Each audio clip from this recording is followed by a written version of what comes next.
आपको हम याद दिला दें, कल हमने शुरुआत इस बात से की थी, पॉलिटिकल थियरी है क्या। तो पॉलिटिकल थियरी का सरोकार किससे है, यहीं से हमने टॉपिक शुरुआत किया था। तो पहली बात हमने देखी थी, पॉलिटिकल थियरी का मतलब है जिसका संबंध राज्य सरकार के साथ होता है।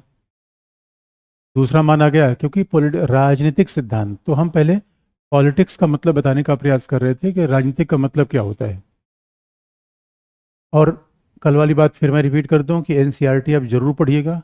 आपने कितना विषय पढ़ा उसे कोई फर्क नहीं पड़ता, इसका मास्टर्स हो ग्रेजुएट उसको कोई फर्क नहीं पड़ता, बेसिक्स आपके स्पष्ट होनी चाहिए। एनसीईआरटी मस्ट है, एक बार नहीं कई बार पढ़िए। और पढ़ने का तरीका मैं आपको बार बार बताता रहूँगा, शब्दों पर ध्यान दीजिए। देखिए पूरे, और उसके बाद एनसीईआरटी के बाद जो थियरी का नोट्स है सफिशिएंट है, तो विस्तार पे नहीं, एक एक शब्दों पर मर्म पकड़ने का प्रयास करिए। पढ़ने का तरीका यही होता है कि नहीं ये भी पढ़ लिया, ये भी पढ़ लिया, ये भी पढ़ लिया, तो कॉम्पिटिटिव एग्जाम में फिर प्रोडक्टिविटी नहीं आ पाती। तो तरीका वही रहेगा। कल हमने शुरुआत यही किया था कि राजनीति का मतलब क्या है, सिद्धांत बाद में बता देंगे। पॉलिटिकल का मतलब क्या है, तो पॉलिटिकल का पहला मतलब माना जाता है जिसका सरोकार राज्य के साथ हो, सरकार के साथ हो। पॉलिटिकल का ये भी मतलब माना जाता है जिसका सरोकार न्याय के साथ हो। पॉलिटिकल का ये भी माना जाता है इसका मतलब सरोकार शक्ति के साथ हो। और पॉलिटिकल का ये भी मतलब होता है जिसका सरोकार चुनाव व्यवहार के साथ हो, चुनाव कैसे होता है, मतदान कैसे होता है। तो पॉलिटिकल के मल्टीपल अर्थ हैं। उसके बाद हम थियरी को देख लेंगे, थियरी क्या है। तो हम कल की पूरी क्लास का सारांश ये है कि पहले हम यही परिभाषित करने का प्रयास कर रहे हैं कि पॉलिटिकल क्या है, राजनीतिक है क्या।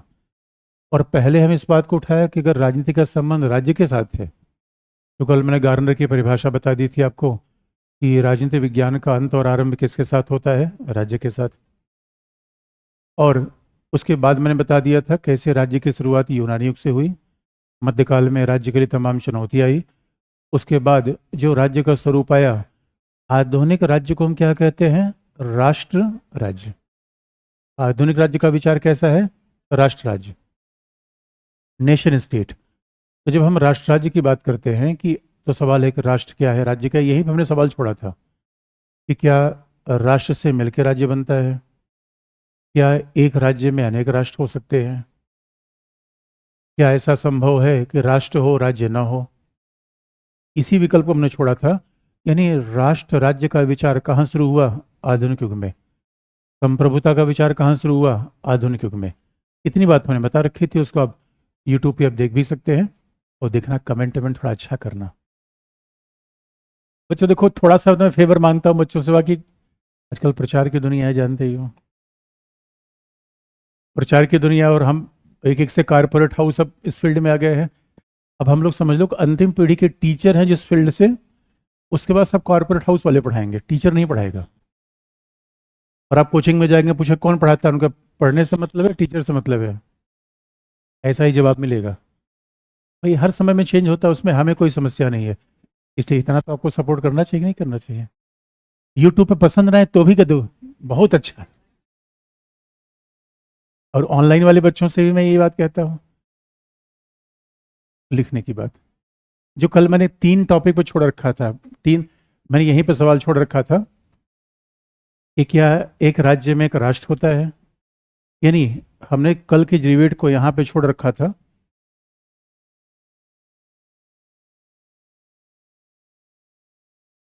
इस बात को कि क्या राष्ट्र और राज्य एक दूसरे के पर्याय है। इसका मतलब है कि राष्ट्र होगा तो राज्य आवश्यक होगा, या हमने ये मान लिया कि एक राज्य में अनेक राष्ट्र होते हैं।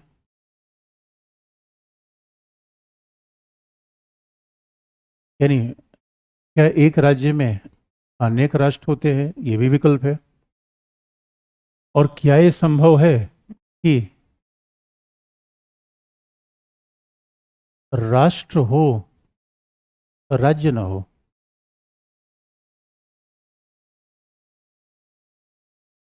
ये 3 विकल्प हमने किया।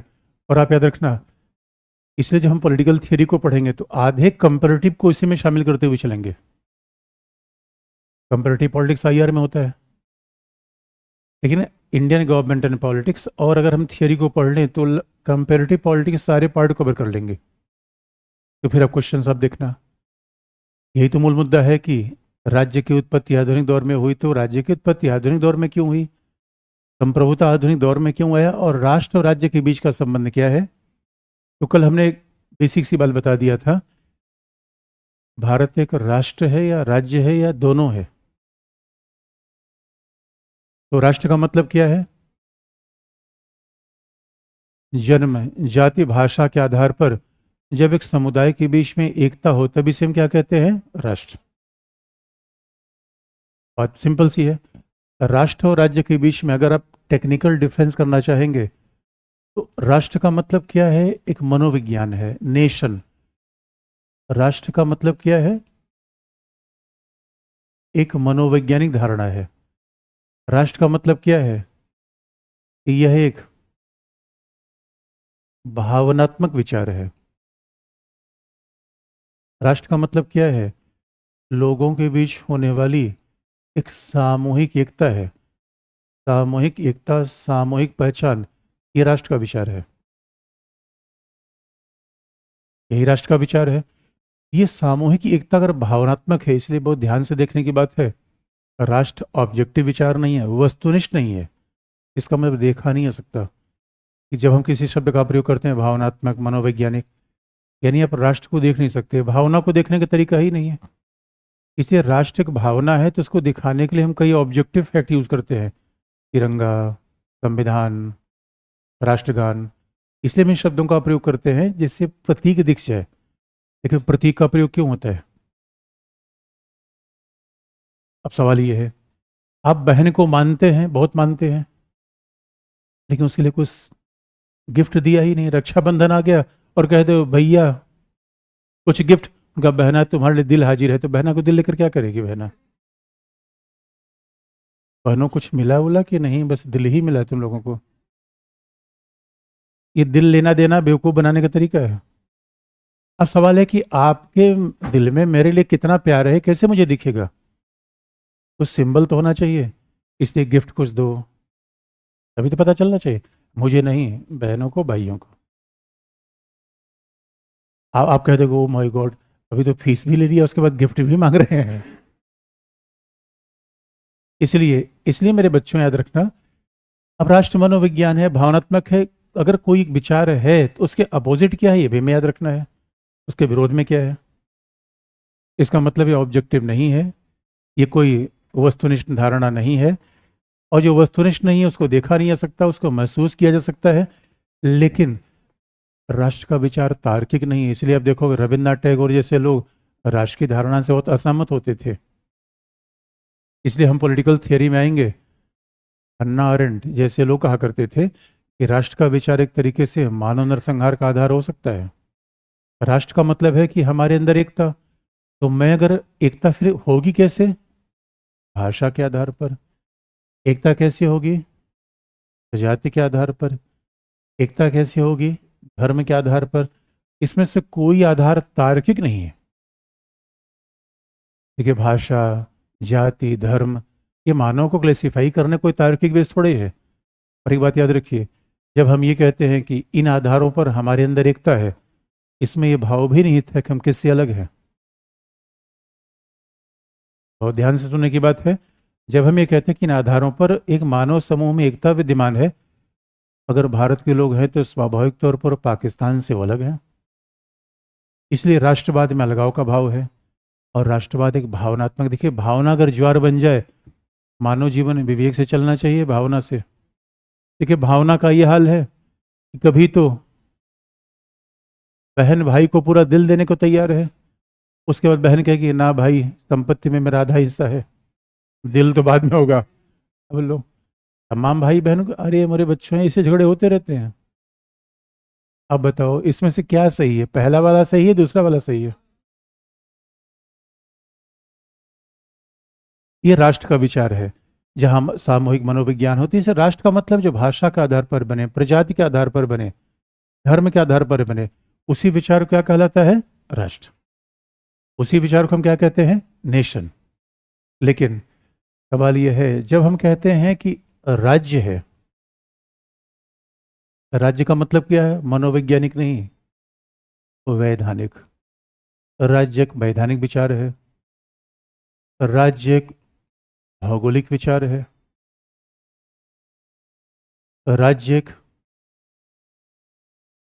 राज्य का मूल स्वरूप सरकार है। सरकार की धारणा क्या है? प्रशासनिक। और राज्य की शक्ति क्या है? संप्रभुता। संप्रभुता का मतलब एक भूभाग की सर्वोच्च शक्ति। इसलिए राज्य के पास दो चीजें होनी चाहिए, पुलिस और सेना। अगर किसी राज्य के पास पुलिस और सेना नहीं है, इसका मतलब है फिर वो राज्य नहीं है। भाई, राज्य का प्राण क्या है? संप्रभुता। अगर किसी राज्य के पास संप्रभुता नहीं है, सर्वोच्च शक्ति नहीं है, तो स्वाभाविक रूप में फिर वो राज्य का प्राण उसमें है ही नहीं है। किसी व्यक्ति में आत्मा नहीं है। ये है राज्य, ये है राष्ट्र। राष्ट्र राज्य में तकनीकी अंतर है, सैद्धांतिक अंतर है। राज्य का मतलब क्या है? वैधानिक धारणा, एक भौगोलिक इकाई। कल हमने मैक्स वेबर की परिभाषा को इसलिए एक्सप्लेन किया था कि राज्य के मायने क्या है, स्टेट का मतलब है क्या। संयोग की बात है, आधुनिक युग में दोनों आपस में जुड़ गए। आधुनिक युग में राज्य के निर्माण का मूल आधार क्या रहा? राष्ट्र। आधुनिक युग में ऐसा हुआ, राज्य के निर्माण का मूल आधार हो गया राष्ट्र। अब इसी बात पे हम देखेंगे, फिर यही अप्लाई भारत में कर लीजिए। तो सवाल ये है, भारत में राज्य है या राष्ट्र है? फिलिस्तीन। दूसरी बात, राष्ट्र का मतलब है कि इन आधारों पर एकता बनेगी तब राष्ट्र होगा। भाई, इन आधारों पर एकता बनेगी तब राष्ट्र होगा। इसलिए इस एकता के निर्माण के लिए परफेक्ट कॉम्बिनेशन कैसा चाहिए?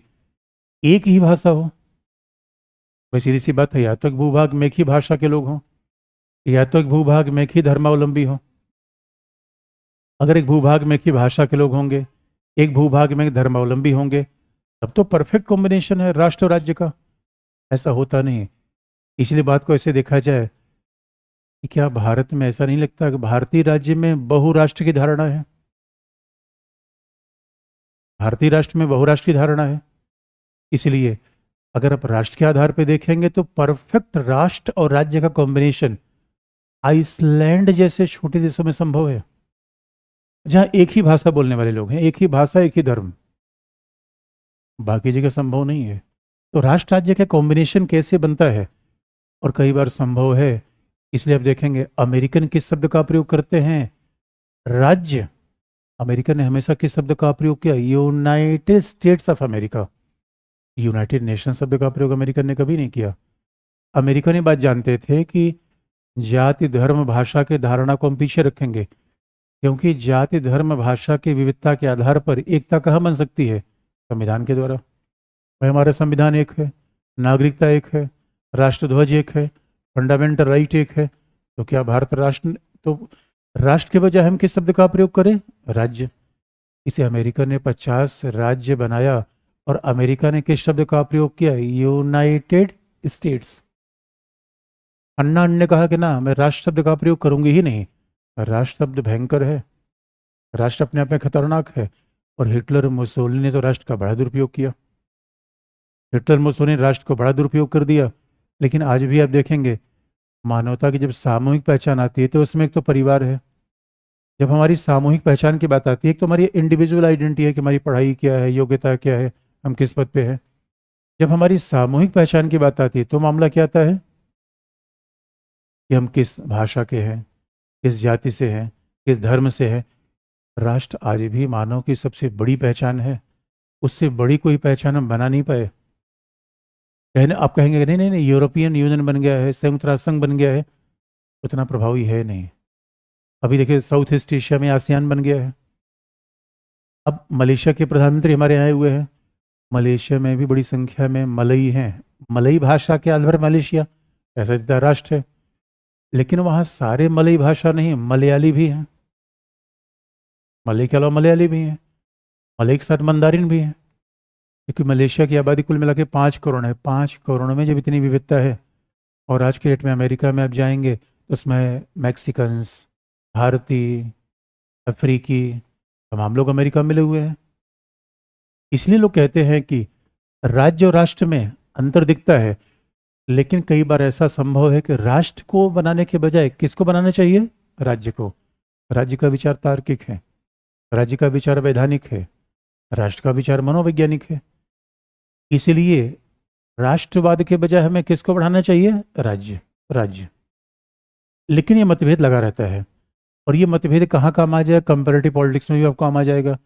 वहां भी राज्य का विचार है, तो हम दोनों कॉन्टेक्स्ट में आपको लिखवा देंगे। कैसे? लिख लीजिए, इसी डिबेट को लिखने की बात है, लिख लीजिए।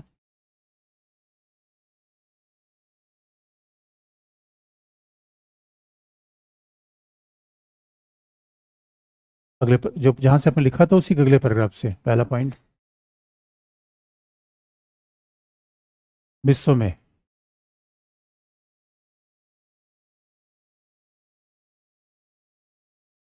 एक राष्ट्र और एक राज्य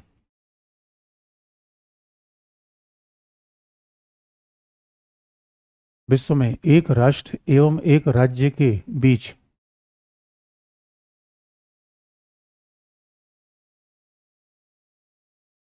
एक राष्ट्र और एक राज्य के बीच का समन्वय अत्यधिक कठिन है।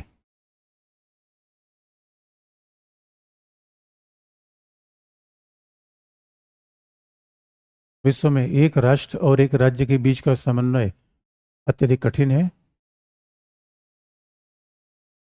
और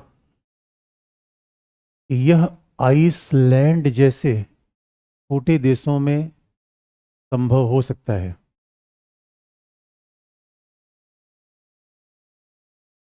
यह आइसलैंड जैसे छोटे देशों में संभव हो सकता है,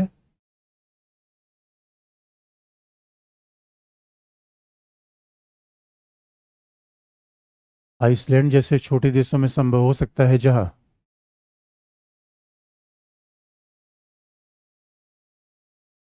एक ही भाषा बोलने वाले जहां एक ही भाषा बोलने वाले लोग रहते हैं,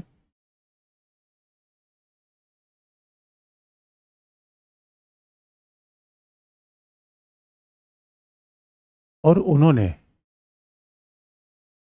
उन्होंने अपनी एकता बनाए रखने के लिए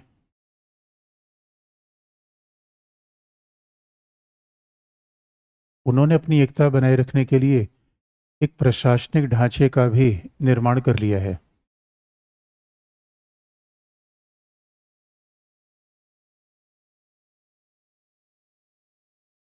उन्होंने अपनी एकता बनाए रखने के लिए एक प्रशासनिक ढांचे का भी निर्माण कर लिया है।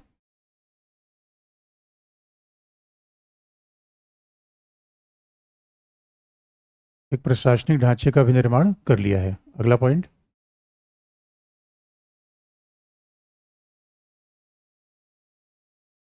विश्व में अगला पॉइंट, विश्व में फिलिस्तीन जैसा राष्ट्र भी विद्यमान है।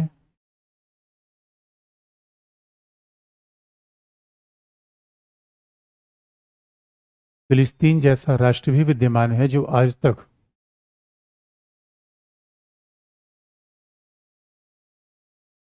विश्व में फिलिस्तीन जैसा राष्ट्र भी विद्यमान है जो आज तक राज्य का निर्माण नहीं कर सका।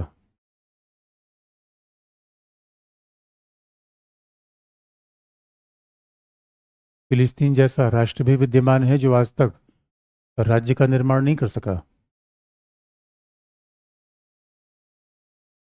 जिसके अनुसार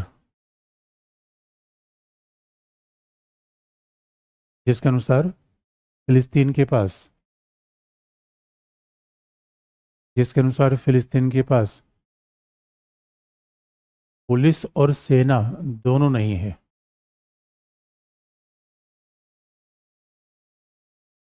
फिलिस्तीन के पास पुलिस और सेना दोनों नहीं है।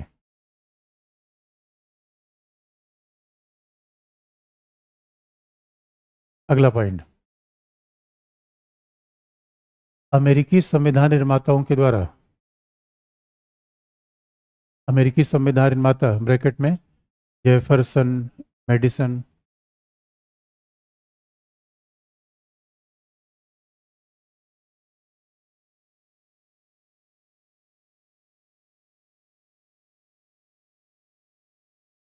अमेरिकी संविधान निर्माताओं के द्वारा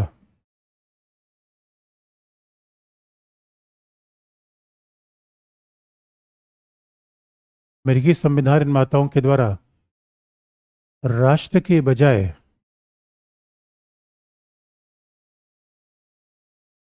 अमेरिकी संविधान निर्माताओं के द्वारा राष्ट्र के बजाय राज्य को प्राथमिकता दी गई।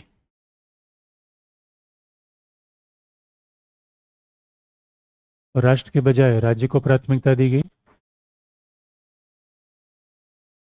क्योंकि क्योंकि एक भाषा, जाति या धर्म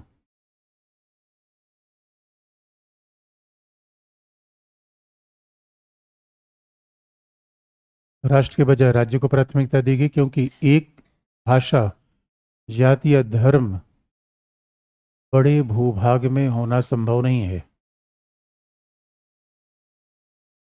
एक जाति, भाषा या धर्म बड़े भूभाग में होना संभव नहीं है।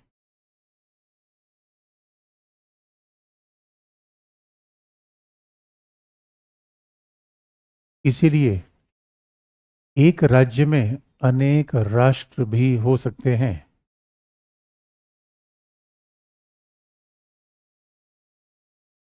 इसलिए एक राज्य के अंतर्गत अनेक राष्ट्र भी हो सकते हैं।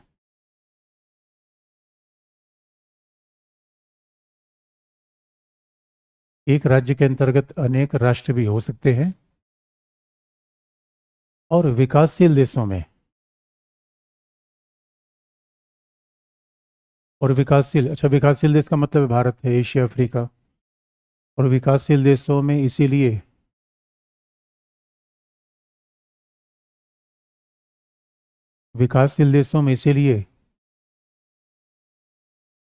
राज्य अस्थायी होते हैं।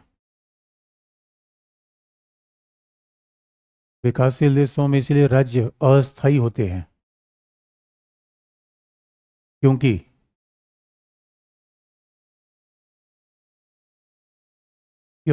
एक राष्ट्र के भीतर उपराष्ट्रवाद भी उत्पन्न हो जाता है। एक राष्ट्र के भीतर उपराष्ट्रवाद भी उत्पन्न हो जाता है।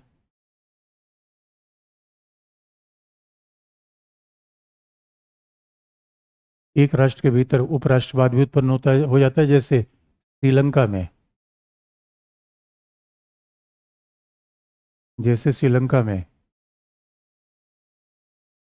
तमिल समुदाय के द्वारा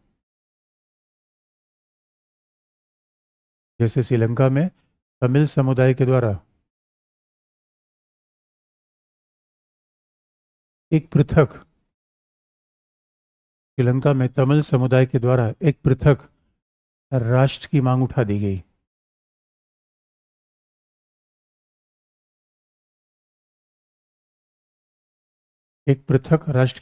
गई। और कई बार आप देखेंगे इंग्लैंड में सारे लोग अंग्रेजी नहीं बोलते। इंग्लैंड की बहुमत आबादी अंग्रेजी बोलती है। इंग्लैंड में स्कॉटिश भाषा भी लोग बोलते हैं, वेल्स भाषा का प्रयोग भी करते हैं। तो जो स्कॉटिश और वेल्स भाषा बोलने वाले लोग हैं वो क्या कहते हैं, हमारे लिए अलग राष्ट्र चाहिए। एक राष्ट्र के भीतर राष्ट्र को जाना क्या है, उपराष्ट्रवाद। अब मान लीजिए कि भारत में कोई कहे, नागा समुदाय के लोग कहें हम अलग से नागालैंड बनाएंगे, ये क्या होगा, एक राष्ट्र के भीतर एक राष्ट्र उत्पन्न हो रहा है। एक राष्ट्र के भीतर राष्ट्र को उत्पन्न होने को क्या कहते हैं, उप राष्ट्रवाद। ये विकासशील देशों में चैलेंज होता है। इसे विकासशील देशों में क्या कहते हैं, राष्ट्र निर्माण की समस्या। अब सवाल ये है कि कॉम्बिनेशन कहाँ से लाए, इसलिए नेपाल में। अब विकासशील देशों पर आ जाएंगे तो मामला कंपैरेटिव का हो जाएगा। राज्य की बात करेंगे तो मामला थियरी का हो जाएगा। एक ही राज्य है, कंपैरेटिव में भी राज्य है, थियरी में भी राज्य है।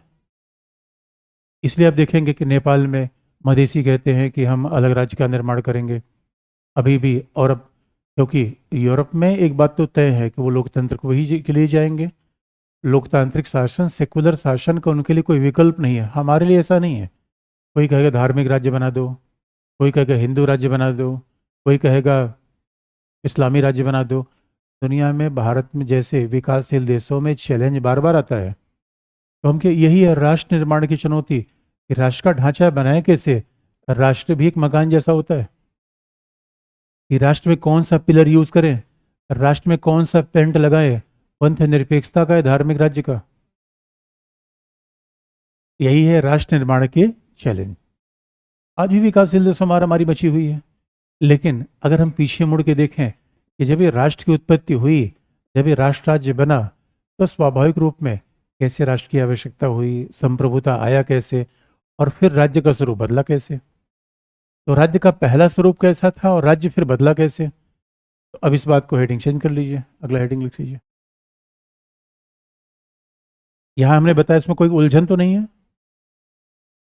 क्योंकि विचार में उलझन बिल्कुल नहीं होना चाहिए।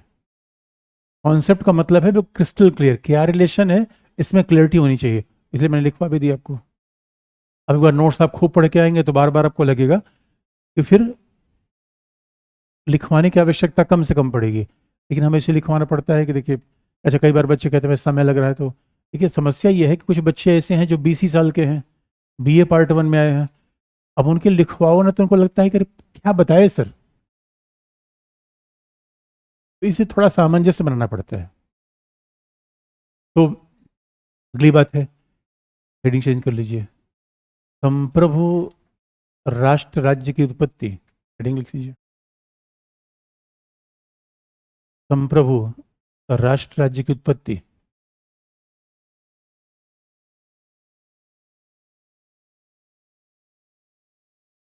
संप्रभु राष्ट्र राज्य की उत्पत्ति, कुछ पूछना है बताइए।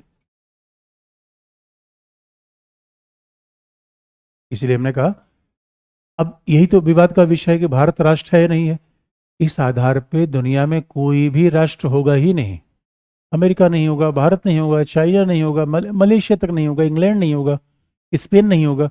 स्पेन में बास का आंदोलन चलता है, श्रीलंका में तमिलियन प्रॉब्लम करते हैं, मधेसी है नेपाल में। इसलिए राष्ट्र के बजाय हमें किस बात पे बल देना चाहिए, राज्य पे, क्योंकि राष्ट्र का विचार भावनात्मक है। राष्ट्र के आधार पर परफेक्टली आप राज्य का निर्माण नहीं कर सकते। यानी एक राष्ट्र और एक राज्य की धारणा ये लगभग अजूबी है, अजूबा कॉम्बिनेशन है। एक राष्ट्र और एक राज्य का मिलना उतना कठिन है जितना शिंदे और उद्धव ठाकरे के बीच में मिला कठिन है, राहुल भैया और मोदी जी के बीच में मिला। इसीलिए हम क्या कहते हैं, राज्य। भाई राज्य है, संविधान बना लिया, प्रशासन बना लिया, लेकिन अब उसी पे लड़ाई होती है। विकासशील देशों में तो आप देखोगे लड़ाइयाँ चलती रहती हैं। प्रजाति का मतलब है रेस, रेस का मतलब होता है शारीरिक लक्षण के आधार पर लोगों के बीच भेदभाव करना, ये क्या है, रेस। तो आप देखोगे कि शारीरिक लक्षण का मतलब आर्य प्रजाति, निग्रो, तो आर्य प्रजाति है, निग्रो ये क्या है, मंगोलाइड। ये शारीरिक लक्षणों के आधार पर जो डिवीजन किया जाता है वो है रेस। रेस का मतलब दौड़ नहीं है, प्रजाति। और इसलिए आप देखोगे हिटलर ने प्रजाति शब्द का बड़ा दुरुपयोग कर दिया। प्रजाति शुद्धता का विचार, आर्य आर्य प्रजाति की श्रेष्ठता का विचार। इसलिए हिटलर के बाद प्रजाति शब्द के बजाय लोग निर्जाति शब्द का प्रयोग करने लगे, एथेनिसिटी। तो प्रजाति का मतलब क्या है, आप किस प्रजाति के हैं, कभी विचार किया? अच्छा अब देखिए, हिमालय के दूर दराज के लद्दाख क्षेत्र में चले जाइए, वहां आपको इस प्रजाति के लोग दिखेंगे, मंगोलाइड। भारत में हर प्रजाति के लोग हैं, भारत का इतना डाइवर्सिटी है, भारत में हर प्रजाति के लोग हैं, मंगोलाइड भी हैं, आर्य भी हैं, हर प्रजाति के लोग हैं।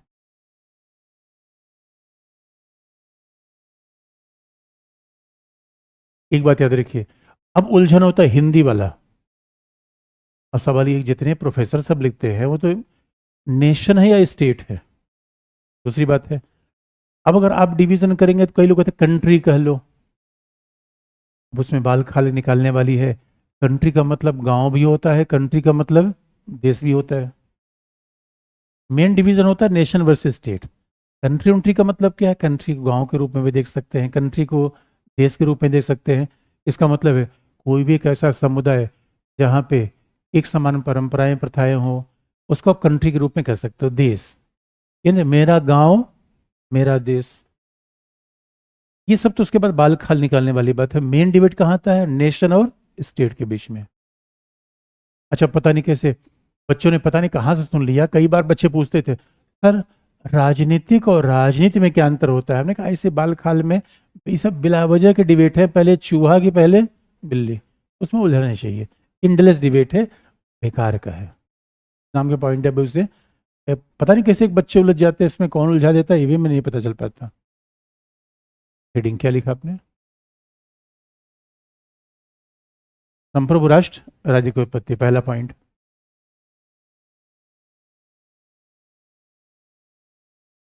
पहला पॉइंट, आधुनिक युग में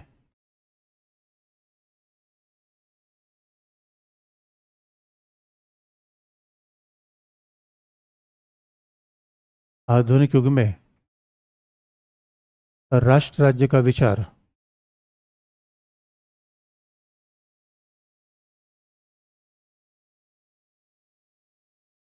15वीं 16वीं शताब्दी से उत्पन्न हुआ। आधुनिक युग में राष्ट्र राज्य का विचार 15वीं 16वीं शताब्दी से उत्पन्न हुआ।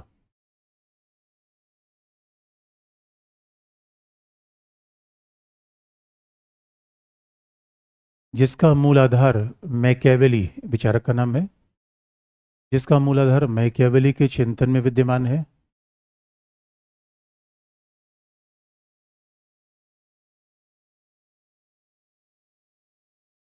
जिसका मूल आधार मैकियावेली के चिंतन में विद्यमान है।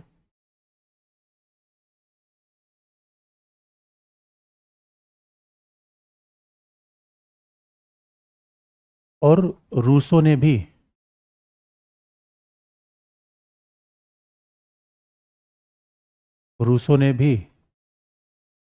राष्ट्र राज्य की धारणा को अत्यधिक महत्व दिया।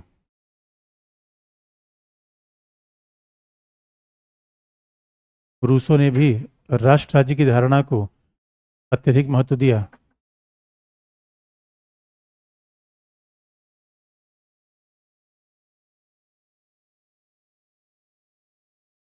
अगला पॉइंट। अच्छा, अब दोनों बातों को दोनों बातों के बारे में दो लाइन आपको बता दें कि कितना महत्व है इस बात का। कईयों की बात है मैकियावेली तो हमें विचारक के रूप में पढ़ना भी है, थिंकर में। रूसो हमें पढ़ने की अपेक्षा नहीं होती, मतलब, लेकिन रूसो का नाम बार बार आता है। आपने देखा वर्ल्ड हिस्ट्री में कई बार रूसो का नाम आता है। फ्रांसीसी क्रांति का जन्मदाता कौन? रूसो। कुछ विचारक है जिनके नाम बार बार आई जाते हैं, रूसो है, मैकियावेली है। एक बात आपको याद दिला दें, मैकियावेली के विचारों में राष्ट्रवाद की बात क्यों पाई जाती है? मैकियावेली जब लिख रहा था, तो अब आप इससे समझ सकते हैं कि राष्ट्रवाद का व्यवहारिक मतलब क्या है। मैकियावेली जब लिख रहा था तो इटली 5 भागों में बटा हुआ था। इटली 5 भागों में बटा हुआ था। जैसे आप देखेंगे, भारत की आज़ादी के पहले हमारे यहाँ पता चला 550 देसी रियासतें थी। अब ऐसे लोगों को इकट्ठा करना, सब अपने अपने, अब जरा सोच के देखो, मलयाली हैं, कन्नड़ी हैं, तेलुगु हैं, तमिल हैं, ऐसे लोगों में एकता पैदा करना, यही तो राष्ट्रवाद है। तो सवाल ये है, पहले परिवार है या पहले भारत है? तो कौन कौन है ऐसा राष्ट्रवादी विरोधी वादड़ कह रहा पहले परिवार है? मेरे बच्चों, अगर पहले परिवार है तो आप राष्ट्रवादी नहीं हैं। पहले परिवार है या पहले राष्ट्र है? पहले धर्म है या पहले राष्ट्र है? पहले भाषा है या पहले राष्ट्र है? आप कहोगे सर ये बताओ क्या करें, बाकी धर्म को, परिवार को, चर्च को हटा दें? हटाइए मत, प्राथमिकता में नीचे रखिए। इसलिए अगर कोई आपसे कहे, आपने कहा गर्व से कहो हम हिंदू हैं, इसका मतलब भारत में फिर राष्ट्रवाद का विकास नहीं है, क्योंकि मुस्लिम नहीं कहेगा, क्रिश्चियन नहीं कहेगा। लेकिन इसमें किसको आपत्ति है, गर्व से कहो मैं भारतीय हूं, राष्ट्र। याद रखिए, क्योंकि हम यहाँ राष्ट्र राज्य पर्याय के रूप में व्यक्त कर रहे हैं, थोड़े अंतर के बावजूद। तो ध्यान देने की बात है। इसीलिए मेरे बच्चों, मैं ये थोड़ी कह रहा हूँ कोई तमिल ना हो, कोई तेलुगु ना हो, लेकिन अब चीन का हमला हो जाए तो पूरे भारतीयों को इकट्ठा होना चाहिए, अलग अलग होना चाहिए?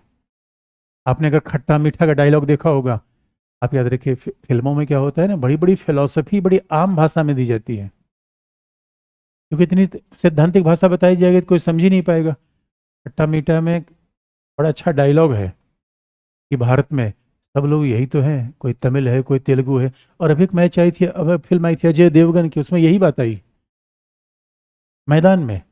उसमें अजय देवगन यही कहता है कि मुझे तो लगा था कि अब आप बंगाल उड़ीसा से ऊपर आ जाएंगे, अभी आप बंगाल उड़ीसा में उलझे हुए हैं, मैं तो भारत की बात कह रहा हूँ, राष्ट्रवाद की बात है। अजय देव उसमें उसमें खट्टा मीठा में डायलॉग क्या था? जब भारत पाकिस्तान का मैच होता है तभी तो हम राष्ट्रवादी होते हैं, उसके अलावा कहाँ होते हैं? उड़िया, तमिल, तेलुगु, कन्नड़ी इसी में बटे होते हैं। इसलिए मेरे बच्चों, कई लोग पूछते हैं सर आप कहाँ से हैं? मैंने कहा भारत से हूँ। कहा मजाक मत करो। मैं कहा मजाक कहाँ कर रहा हूँ मैं। और एक बात याद रखो, जब कोई आपसे पूछता है कहाँ से हो, हरियाणा से हूँ। हरियाणा पहले आता है, इंडिया पहले आता है? हाल की बात है। अमेरिका में जाके कहा क्या बोलेंगे, कोई कहे कहाँ से हो, क्या कहोगे? बिहार से हूँ। इसलिए मेरे बच्चों, अगर आप कह रहे हो कि मैं तमिलियन हूँ, तेलुगु हूँ, बिहारी हूँ, अच्छा यूपी वाले तो कभी कहता नहीं कि मैं यूपी से हूँ। यूपी वालों का दिल बहुत बड़ा होता है मेरे बच्चों। ये कभी आप ध्यान से देखना, यूपीआईड जैसा कोई चीज होता ही नहीं। उस तमिलियन है, उड़िया है, बंगाली है, बिहारी है, यूपी वाला कभी ऐसे नहीं कहता अपने आप को मैं यूपी हूँ, क्योंकि हमारे अंदर किसका भाव होता है? राष्ट्रवाद का। आप आपने मजाक इस बात को माना? मैं सीरियसली बोल रहा हूँ भाई। आपने कभी अगर ऐसा देखा हो तो यही राष्ट्रवाद का भाव है मेरे बच्चों। इसलिए यही बात मैकियावेली ने कही थी। जब मैकियावेली लिख रहा था, इटली 5 भागों में बटा हुआ था, तो कोई कहता था मैं इस स्टेट का हूँ, इस स्टेट का हूँ। मैकियावेली ने सोचा सुनो, पहले हम इटालियन है, ये भाव रखो। और चर्च आके उसमें अड़ंगा डालता था। मैकियावेली ने कहा नहीं नहीं, चर्च की कोई हैसियत नहीं है, चर्च को पहली बार नीचे रखना पड़ेगा। क्योंकि मध्यकाल में, आपको याद रखा, कल मैंने बताया था, मध्यकाल में चर्च, सामंत, राजा तीनों आपस में लड़ते थे। इनकी लड़ाई को सेटल करने के लिए एक विचार आया, दो तलवार का सिद्धांत। दो तलवार का मतलब है कि राजा की शक्तियां आध्यात्मिक होंगी, धार्मिक होंगी, राजा की शक्तियां भौतिक होंगी, और चर्च की शक्तियां आध्यात्मिक होंगी। इन शक्तियों को बांट दिया जाए, इन शक्तियों को अलग अलग रखा जाए। लेकिन मैकियावेली ने कहा नहीं नहीं, अलग रखने से काम नहीं चलेगा, चर्च को राज्य के नीचे आना पड़ेगा। इसलिए आधुनिक युग में यूरोप में जिस विचारक ने राज्य के फंडामेंटल को स्थापित किया, उसका नाम मैकियावेली है। दूसरी बात, रूसो की बात सुनिए। रूसो कितना बड़ा राष्ट्रवादी था। अच्छा, रूसो तो इतना फक्कड़ फिलोसफर, फक्कड़ ही होता है। आजकल फक्कड़ लोग नहीं मिलते। आपसे कोई और सवाल है कि भौतिक जमाने में फक्कड़ कोई हो भी नहीं सकता, सब अनुशासन से बधे हुए लोग हैं। रूसो फक्कड़ था। फक्कड़ मतलब है कहीं रुकता ही नहीं था, जहां मर्जी हो वहीं निकल देता था। रूसो कभी स्कूल कॉलेज नहीं गया था, ऐसा महान आदमी था वो। कभी यूनिवर्सिटी नहीं गया, कभी स्कूल कॉलेज नहीं गया। सबसे बड़ा फिलोसफर कबीर था इंडिया का। ये कबीर कौन सी यूनिवर्सिटी गए, कौन से कॉलेज गए? और रूसो रूसो रूसो से पूछा गया ये बताओ, और उसने शिक्षा पर इसी कमाल की रचना लिखी है, एमिल, जो कभी स्कूल ही नहीं गया, उसने शिक्षा पर रचना लिखी। रूसो से पूछा गया, रूसो पढ़ाई कैसे होती है? उनका खोपचे में नहीं होती पढ़ाई। पढ़ाई कैसे होती है? नदी के किनारे, प्रकृति के पास, पहाड़ों की वादियों में बैठकर पढ़ाई यहाँ होती है। हमने रूसो से कहा है, रूसो डिजिटल बोर्ड कहाँ होगा? रूसन का पागलपन की बात कर रहे हो? डिजिटल बोर्ड से पढ़ाई होती है? पढ़ाई का मूल उद्देश्य है कमाना या अच्छे नैतिक मानव का निर्माण। पोथी पढ़ पढ़ जगमुआ पंडित भया, और 2.5 अक्षर प्रेम का। इसलिए मेरे बच्चों, आज तो पढ़ाई का मतलब बदल गया। रूसो ने कहा रे पढ़ाई का ये मतलब नहीं है, कैरेक्टर बिल्डिंग, अच्छा आदमी होना, नैतिक होना। और रूसो ने बड़ी इंटरेस्टिंग बात लिखी है, स्पार्टा एथेंस के बीच वार का उल्लेख किया,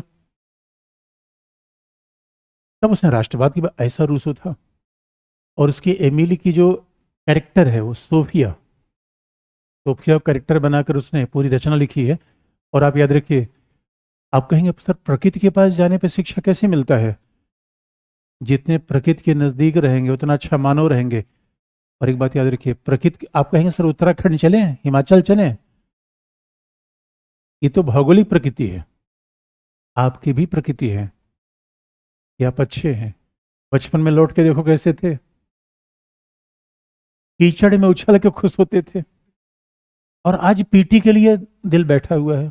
क्लास छूट जाती है तो प्राण दिए हो, क्लास छूट गई, क्लास छूट गई, जीवन पीछे छूट गया और क्लास लगी हुई। हंसना भूल गए, दबाव इतना ज़्यादा है।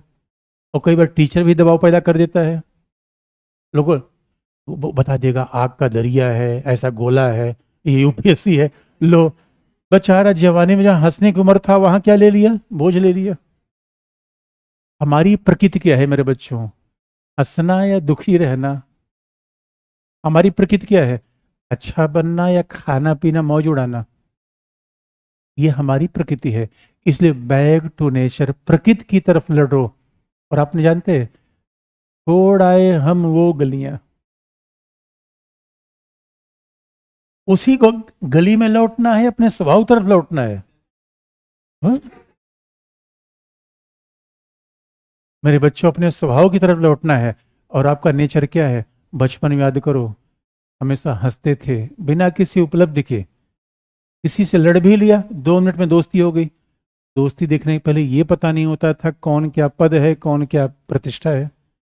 ये हमारा मूल स्वभाव है। अल्लड़, अक्कड़। किसी बच्चे को आप लग्जरियस घर में रख दो और कहीं पहाड़ के जंगलों में रख दो, पूछ लो उसे कहाँ मजा मिलता है। जहां दौड़ने को मिल जाए, जहां उसके दोस्त मिल जाए, वही उसे अच्छा लगेगा। रूस ऐसा फिलोसफर था। अपनी प्रकृति को ही तो हम भूलते जा रहे हैं शहरों में आके। कंक्रीट के जंगलों में रहते रहते हमारा दिल भी कैसा हो गया? कंक्रीट। हम भी कंक्रीट बन गए। इसी रूस ने कहा, thinking man is a deprived animal. जब से हमने सोचना शुरू करे तभी तो सब समस्या आई। ये मेरा है, ये तुम्हारा है। जंगल किसका है? सबका है। इसलिए जब रूसो से अगली बात पूछेंगे, आप कहोगे सर शिक्षा का राष्ट्रवाद से क्या संबंध है? तो शिक्षा कैसी होनी चाहिए? अपना पराया छूटेगा तभी तो सबकी बात आएगी। और इसलिए रूसो ने स्पार्टा एथेंस के वार का उल्लेख करते हुए कहा, उसने कहा देखिए राष्ट्रवाद की धारणा कैसी होती है। स्पार्टा स्पार्टा एथेंस के वार का उल्लेख किया। स्पार्टा एथेंस मतलब यूनानी युग के राज्य। तो स्पार्टा की तरफ से तमाम सैनिक गए थे। स्पार्टा की तरफ सैनिक गए लड़ने, और एक माँ के 5 बच्चे गए थे, पांचों बच्चे वार में मारे गए। और स्पार्टा ये वार में जीत गया था। और स्पार्टा का एक व्यक्ति दौड़ के आ रहा था। एक जो जो पांचों बच्चों की माँ थी वो मंदिर से निकल रही थी। और माँ ने पूछा कि बेटा क्या हुआ? सैनिक ने बताया, माँ बहुत दुख की बात है, आपके 5 बेटे मार दिए गए वॉर में। लेकिन माँ ने पूछा, मेरा देश जीता या हारा? उसने कहा नहीं, हमारा देश तो जीत गया। माँ बहुत खुश हुई। राष्ट्रवाद की बात है। बच्चे ज्यादा इंपॉर्टेंट है या राष्ट्र की विजय? इसलिए कैप्टन विक्रम बत्रा ने देश पे बलिदान किया। किसके लिए? सेना किसके लिए होती है? आप किसके लिए होनी चाहिए? इसे संकीर्णता छोड़ो, इसे संकीर्णता छोड़ो। यही तो राष्ट्रवाद का भाव था। ये पैदा किसने किया? नहीं तो क्या था? रूसो मैकियावेली के पहले यूरोपीय समाज एक कबायली समाज ज्यादा था। अपने अपने कुनबे में लोग बटे हुए थे, अपने अपने घर में लोग बटे हुए थे। और मैकियावेली रूसो ने कहा नहीं, हमारे अंदर कैसा भाव होना चाहिए? एक बड़ा समुदाय बनाइए, एक राष्ट्र बनाइए, जहाँ पर समुदाय के लिए व्यक्ति का जीवन समर्पित होना चाहिए। अब सवाल इसी बात पे फिर गया कि आपको लगता नहीं कि राष्ट्र को ज्यादा महत्व दे देंगे व्यक्ति की आजादी खतरे में आएगी? ये बात इंटरेस्टिंग है। आपको आपको आप कहोगे सर ये बताओ, मैकियावेली रूसो जो राष्ट्र की बात कर रहे हैं कि व्यक्ति की आजादी कहाँ बचेगी? ये चैलेंज आता है। राज्य जितना शक्तिशाली होगा व्यक्ति का खतरा आएगा। लेकिन सवाल ये है, राज्य होगा ही नहीं तो व्यक्ति का जीवन ही खतरे में आएगा। दोनों कंडीशन भी तो है। कल हमने यही विकल्प तो लिया था। राज्य के बिना क्या आप किसी समाज की कल्पना कर सकते हैं? राज्य नहीं रहेगा तो अराजकता रहेगी। राज्य नहीं रहेगा तो कौन कहाँ जंगल जैसी दुनिया होगी, कौन कहाँ मार दिया जाएगा पता ही नहीं है।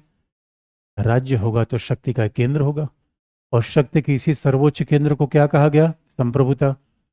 दोनों में से कौन सा विकल्प लें?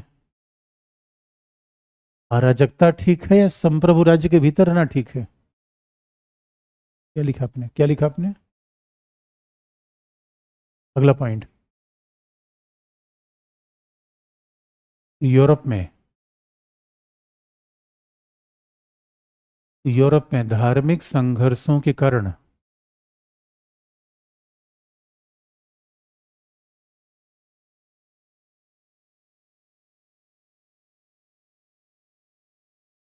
यूरोप में धार्मिक संघर्षों के कारण अराजकता विद्यमान थी।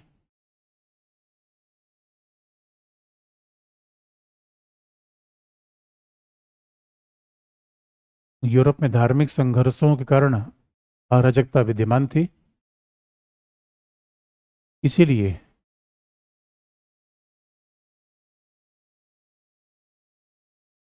इसीलिए यूरोप में उत्पन्न होने वाले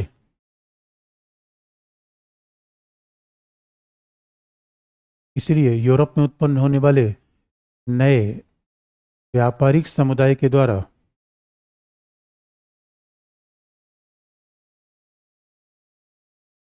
इसलिए यूरोप में उत्पन्न होने वाले नए व्यापारिक समुदाय के द्वारा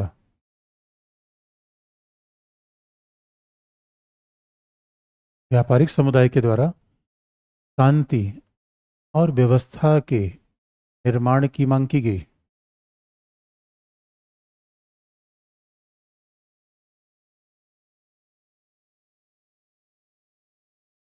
व्यापारिक समुदाय के द्वारा शांति और व्यवस्था के निर्माण की मांग की गई।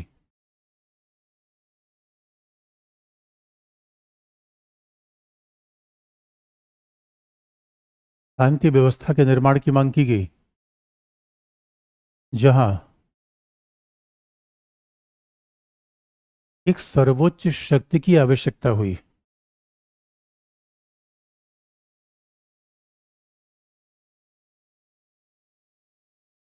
जहां एक सर्वोच्च शक्ति की आवश्यकता हुई, जिसे राज्य कहा गया। जहां एक सर्वोच्च शक्ति की आवश्यकता हुई, जिसे राज्य कहा गया। जिसे राज्य का नाम दिया गया, राज्य कहा गया। अगला पॉइंट, यूरोप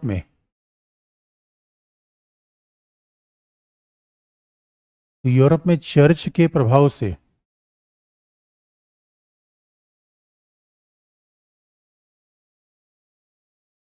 यूरोप में चर्च के प्रभाव से एक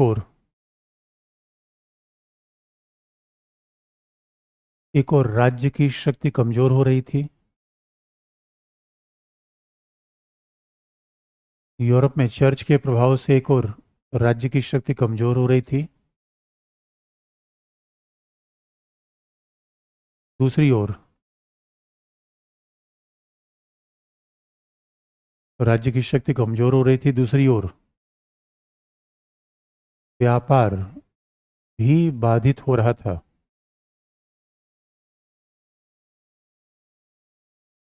दूसरी ओर व्यापार भी बाधित हो रहा था, क्योंकि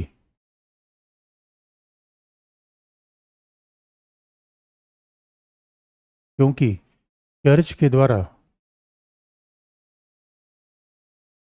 व्यापार भी बाधित हो रहा था, क्योंकि चर्च के द्वारा व्यक्ति के भौतिक जीवन का विरोध किया गया। व्यक्ति के जीवन में भौतिकवाद का विरोध किया गया, क्योंकि चर्च के द्वारा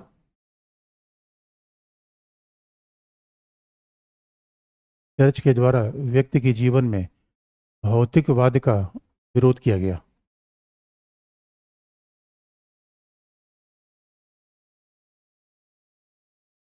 तो देखिए, यूरोप में राज्य के निर्माण की ये परिस्थितियां थी। यानी आधुनिक राष्ट्र राज्य क्यों आया? संघर्ष के कारण। और संघर्ष कहाँ हो रहा था? चर्च, सामंत और राजा के बीच। आधुनिक राष्ट्र राज्य क्यों आया?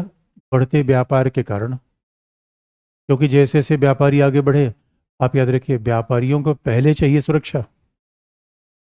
व्यापारियों को पहले सुरक्षा चाहिए। आज भी पूरी दुनिया में देखिए, सबसे ज्यादा व्यापारी चाइना को प्रिफर कर रहे हैं। चाइना में सबसे बड़ी क्या है? उनकी प्रॉपर्टी की सुरक्षा। अदरवाइज आप देखेंगे प्राकृतिक संसाधन अफ्रीका में ज़्यादा है, इसके बावजूद व्यापारी वहाँ श्रम सस्ता है, प्राकृतिक संसाधन ज़्यादा है। यही कंडीशन भारत में है। कभी ध्यान से आप देखिए, एक ही भाई कॉन्सेप्ट तो एक ही होता है। आज भी आप देखेंगे भारत में सबसे ज़्यादा इन्वेस्टमेंट गुजरात महाराष्ट्र में आ रहा है, कारण वहाँ पे स्टेबिलिटी। निवेश की सुरक्षा। तो बिजनेसमैन पहले शांति सुरक्षा की बात करता है, और शांति सुरक्षा के लिए जो सबसे बड़ा समुदाय आया उसका नाम क्या था? राज्य। ये बड़ा इंटरेस्टिंग पार्ट था। तो यूरोप में अब राज्य बन गया, राष्ट्र राज्य बन गया, जिसने कहा भाई देखो, हमारे पास सर्वोच्च शक्ति होगी, चर्च, परिवार, विद्यालय, ट्रेड यूनियन, सब हमारे से नीचे होंगे। इसलिए याद रखिए, इसलिए इसी राज्य के संप्रभुता के विचार को किन लोगों ने व्यक्त किया आगे चल के? हॉब्स, बोडीन। इसका मतलब है अब ये मामला सेटल हो गया। अब ये बात को मान लिया गया कि यूरोप में इस तरीके से भाई समाज होगा। तो यूरोप ने आधुनिक युग में मान लिया कि इस समाज के सर्वोच्च बिंदु पर कौन है? राज्य। उसके नीचे ही कौन आएगा? चर्च। उसके नीचे ट्रेड यूनियन, मतलब मजदूरों का संगठन। उसके नीचे ट्रेड यूनियन आएगा। उसके नीचे आपके विद्यालय, विश्वविद्यालय आएंगे। उसके नीचे परिवार आएगा। तो अब राज्य की सत्ता को कोई चुनौती नहीं दे सकता। तो ये बात ध्यान देने की है, राज्य की किसी सर्वोच्च शक्ति को ही तो संप्रभुता कहा गया। अगर राज्य की सत्ता को सब चुनौती देंगे, और फ्रांस में तो होता भी था। आप याद रखिए, संप्रभुता राज्य के सर्वोच्च शक्ति का दूसरा नाम क्या है? संप्रभुता। इस संप्रभुता का विचार देने वाले थे यूरोप में ओदिन। इस संप्रभुता का विचार कौन दे रहा था? बोडीन, ऑस्टिन। इंग्लैंड के विचारक थे ऑस्टिन, बोडीन। ये राज्य की संप्रभुता के विचार देने वाले प्रमुख विचारक थे। इसे यूरोप में एक संप्रभु राज्य आया, सर्वशक्तिशाली राज्य आया। क्योंकि आप कहेंगे कि अगर भाई कल के लिए दो धार्मिक समुदाय लड़ गए तो कौन सेटल करेगा मामला? और आप याद रखिएगा, यूरोप में हुआ क्या? पुनर्जागरण आंदोलन आया, भौतिकवाद आगे बढ़ा, और उसके बाद जब राज्य शक्तिशाली स्वरूप में आना शुरू हुआ, क्योंकि उस दौरान धार्मिक युद्ध बड़े थे, धार्मिक संघर्ष बहुत ज्यादा हो रहा था। अब जहां संघर्ष होगा व्यापारी परेशान होंगे, जहां संघर्ष होगा व्यवस्था होगी, जहां संघर्ष होगा जीवन की सुरक्षा की चुनौती आएगी। इस बात को सेटल करने का सबसे बेहतर तरीका क्या है? शक्तिशाली राज्य। अंतिम लाइन एक लिख लीजिए, अगला पॉइंट।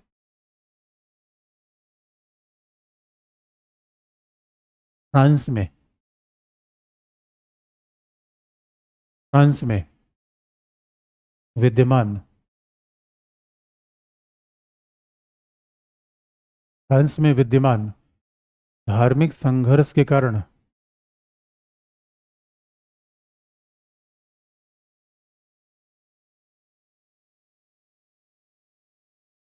फ्रांस में विद्यमान धार्मिक संघर्ष के कारण वहां गृह युद्ध जैसी स्थिति उत्पन्न हो गई।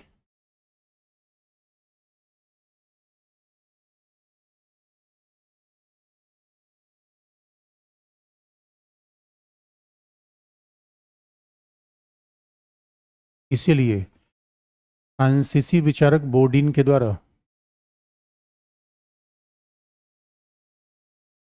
इसीलिए फ्रांसीसी विचारक बोर्डीन के द्वारा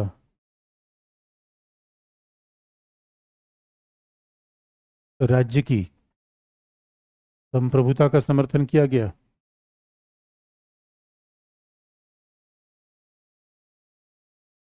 फ्रांसीसी विचारक बोर्डीन के द्वारा राज्य की संप्रभुता का समर्थन किया गया।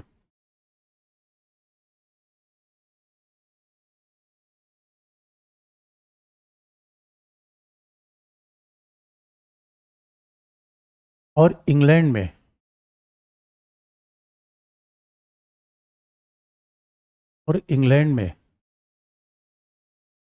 ऑस्टिन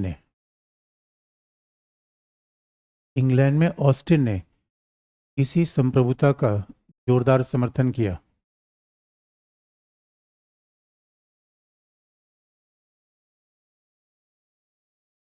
इंग्लैंड में ऑस्टिन ने इसी संप्रभुता का जोरदार समर्थन किया।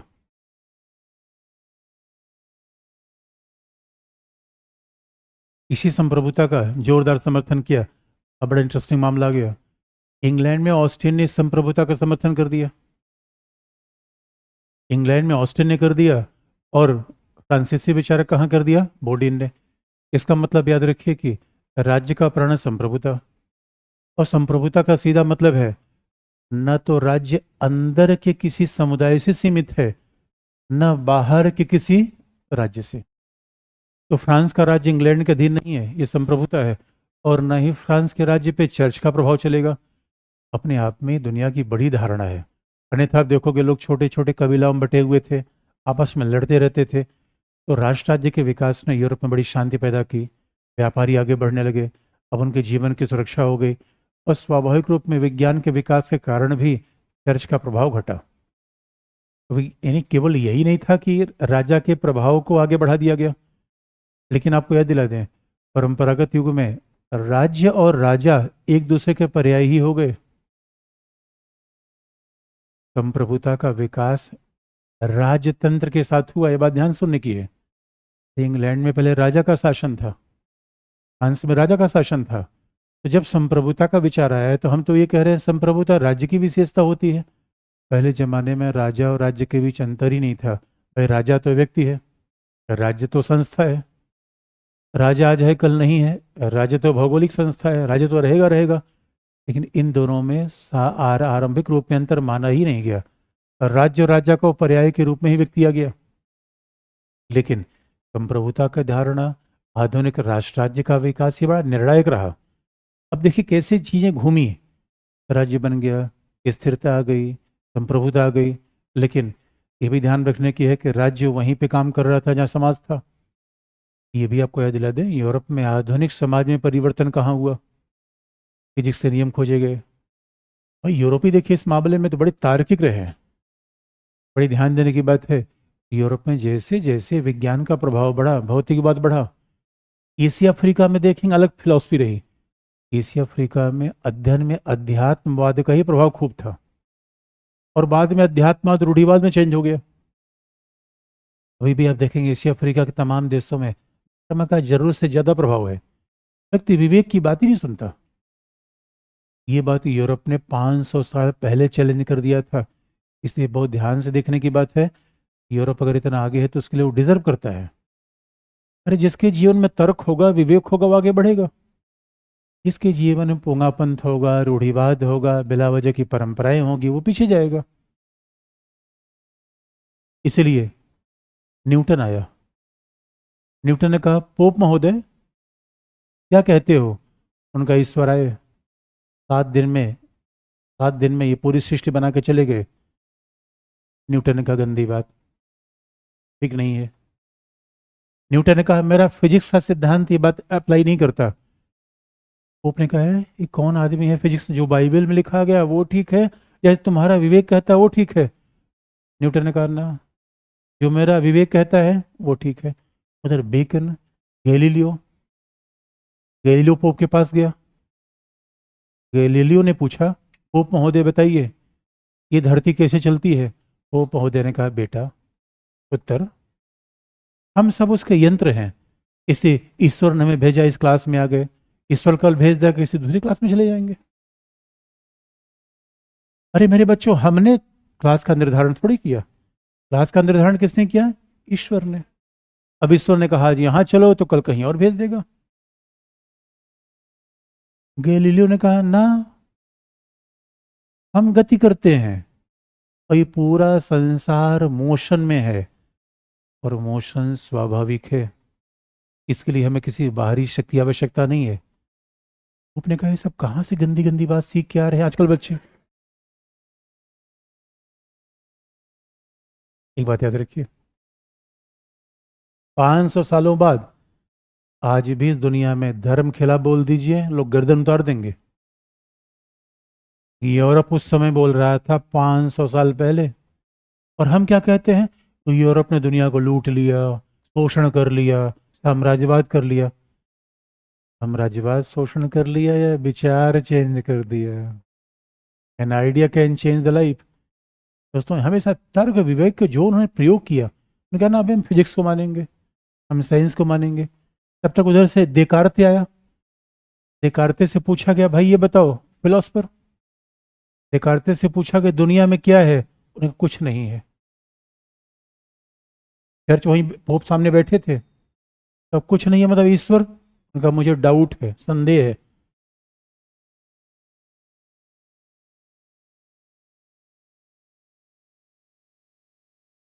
तुम्हें संदेह है ईश्वर इस नादान प्राणी को माफ करे, इसे संदेह हो रहा है? एक बार याद रखिए, देकार्ते ने पहली बार कहा मुझे हर चीज पे संदेह है।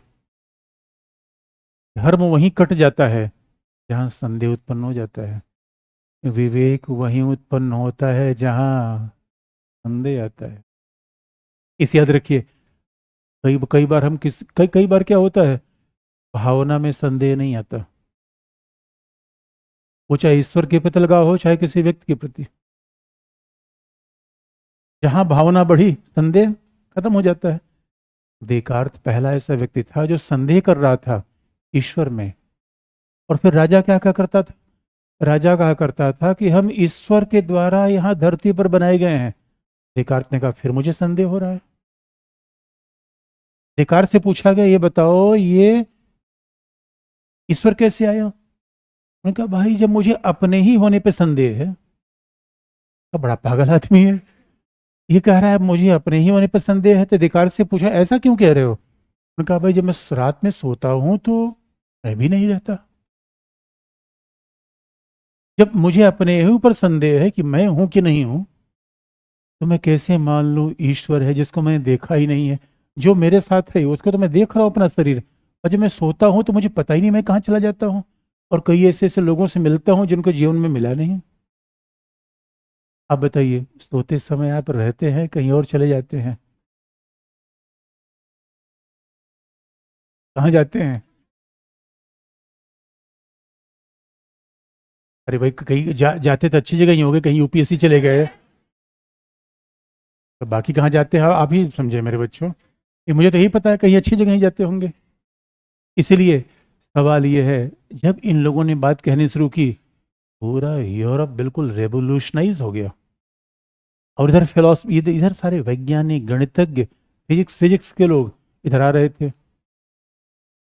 और तब तक यानी विचार ने राजा की शक्तियों को डामाडोल करना शुरू कर दिया था। भाई जब फिजिक्स की बात आएगी, न्यूटन बारे विकल्प तो आपने रख ही दिया, क्योंकि धार्मिक ग्रंथ में तो ये लिखा था प्रभु आए एक हफ्ते में पूरे सृष्टि का निर्माण करके चले गए। पहले कहा छू मंतर, पेड़ पौधे सब बन गए। अगली बार फिर आए छू मंतर, नदी पहाड़ पत्ते बन गए। अगली बार फिर कहा छू मंतर, मानव बन गया। न्यूटन ने कहा फिर गंदी बात किया, ऐसा नहीं होता। अरे गति का नियम बताओ। ये बेकन करने का ज्यामिति ने कहा संदेह की बात करो। और याद रखिए, इसीलिए इस बात से यूरोप ने वैज्ञानिक क्रांति को आधार दे दिया। यूरोप का समाज इंडस्ट्रियलाइजेशन की तरफ आगे बढ़ा, मैटेरियलिज्म की तरफ आगे बढ़ा, भौतिकवाद की तरफ आगे बढ़ा, क्योंकि वहां पे सोच वैज्ञानिक आई, वहां पे सोच बिल्कुल तार्किक आई। और आप याद रखिए, इसी वैज्ञानिक तार्किक सोच ने राज्य को ये चेंज करेगा नहीं करेगा। अच्छा राज्य बताइए समाज में स्थित है समाज से ऊपर है? जब समाज में बदलाव आ रहा है, इकोनॉमी में बदलाव आ रहा है, और धीरे धीरे क्या हुआ, यूरोप की वाणिज्यवादी क्रांति इंडस्ट्रियलाइजेशन बदलने लगी। मध्यकाल में तो इसलिए कई बार कहा भी जाता है मध्यकाल को हम डार्क एज कहते हैं, अंधकार का युग। आप याद रखिए, जब फिलोसफर किसी शब्द का प्रयोग करता है तो वो अंधकार के युग की बात, मतलब अंधकार के युग मतलब उपमा शब्द का प्रयोग करता है। आम व्यक्ति फिलोसफर में बड़े फर्क है। आम व्यक्ति तो सामान्य बात करता है, अंधकार युग का मतलब है जहां विवेक नहीं था, जहां ज्ञान नहीं था, जहां विज्ञान नहीं था, जहां सब कुछ धर्म और आस्था से चलता था, और जहां ये माना जाता था कि मानव पापी है, यानी मानव सब दुर्गुणों से युक्त है, मानव में कोई गुण है ही नहीं है। आधुनिक काल ने बदल दिया। इसका मतलब है जैसे जैसे आधुनिक काल आए, एक तरफ राज्य की स्थापना हुई, शांति आ गई, सुरक्षा आ गई। शांति सुरक्षा आने से औद्योगिकरण आ गया, इंडस्ट्रियलाइजेशन हो गया, समाज की भौतिक संपत्ति बढ़ गई। अब जब समाज की भौतिक संपत्ति बढ़ गई, अब पूंजीपतियों को आज़ादी चाहिए थी। इसलिए आप याद रखिएगा, इस राज्य के साथ साथ समाज में बड़ा आमूलचूल बदलाव हो रहा था। और जैसे समाज में बदलाव हुआ, जैसे समाज बदला, इकोनॉमी बदली, परिणाम क्या हुआ, अब राज्य की शक्ति को नई चुनौती मिलनी शुरू हो गई। और राज्य की शक्ति को नई चुनौती दिया किसने?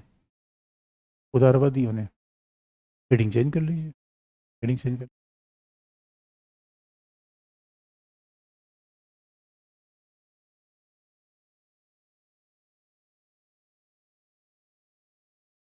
अच्छा, बड़ी इंटरेस्टिंग बात है। अब अभी भी आप देखेंगे कई कई हमारे बाबा महात्मा है, वो चक्र घुमाते हैं, कहते हैं हमारा ईश्वर के साथ संपर्क हो रहा है। अब वहीं विवेक का प्रयोग कर दीजिए तो पूरी जनता दौड़ा लेगी आपको। 21वीं शताब्दी में ऐसी ऐसी बातें हो जाती हैं कि समोसा खा लो एग्जाम ठीक हो जाएगा। कृपा वहीं पे रुकी हुई है, जैसे समोसा खा लोगे। मतलब मानव इतना विवेकशील होकर ऐसे काम कैसे करता है बच्चों? लिखने की बात तो चिंता की बात नहीं है। फिर क्या लिखा आपने? हेडिंग है, राज्य की शक्ति को, राज्य की शक्ति को सीमित करने के प्रयत्न। हेडिंग है,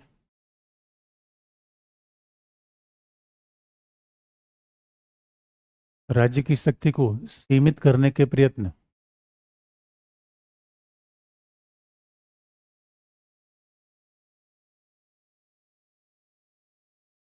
पहला पॉइंट, राज्य की शक्ति को सीमित करने के प्रयत्न। अब ब्रैकेट में ये भी लिख सकते हैं, उदारवादी राज्य का विचार। अब ये बात आपके सिलेबस में लिखी गई है, थियरी के सिलेबस में। अब ये शब्द का प्रयोग किया गया है, उदारवादी राज्य का विचार। क्या लिखा आपने?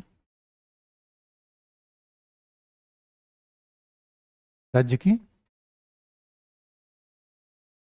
राज्य की शक्ति को सीमित करने का प्रयत्न, ब्रैकेट में उदारवादी राज्य का विचार। पहला पॉइंट।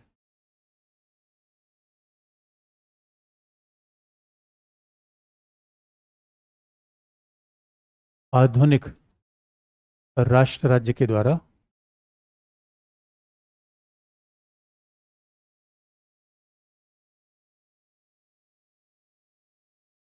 आधुनिक राष्ट्र राज्य के द्वारा राज्य की,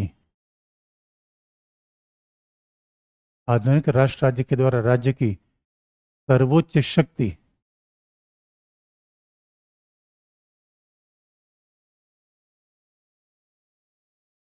राज्य की सर्वोच्च शक्ति अथवा संप्रभु शक्ति का समर्थन किया गया।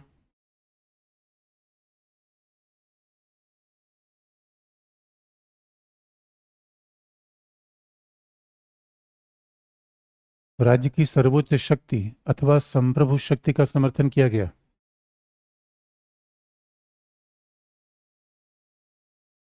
लेकिन, लेकिन राज्य का विकास,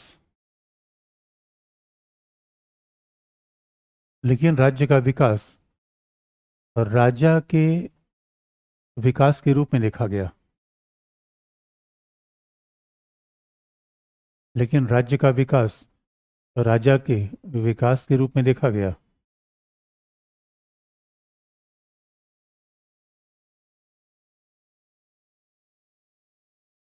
राज्य का विकास राजा के विकास के रूप में देखा गया, परंतु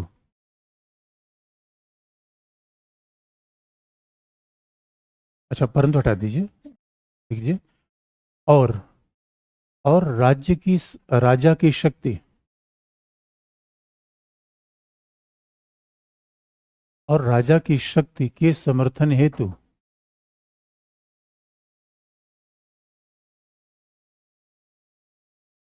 राजा की शक्ति के समर्थन हेतु दैवी उत्पत्ति के सिद्धांत का सहारा लिया गया।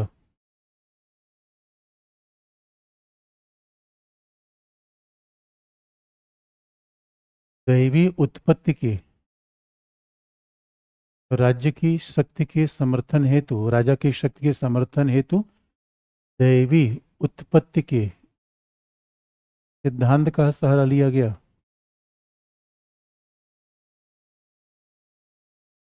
जिसके समर्थक जेम्स वन थे।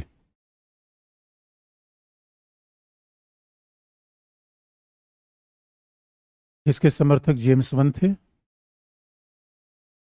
जिनका यह तर्क था, जेम्स वन, AMES, इनकी किताब भी है लॉ ऑफ ट्रू मोनार्की। क्या लिखा आपने? जिसके समर्थक जेम्स वन थे,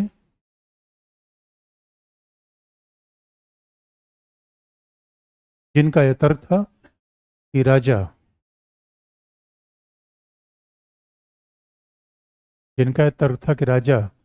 धरती पर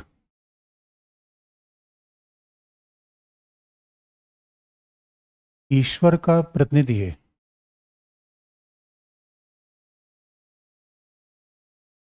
जिनका यह तर्क था कि राजा धरती पर ईश्वर का प्रतिनिधि है,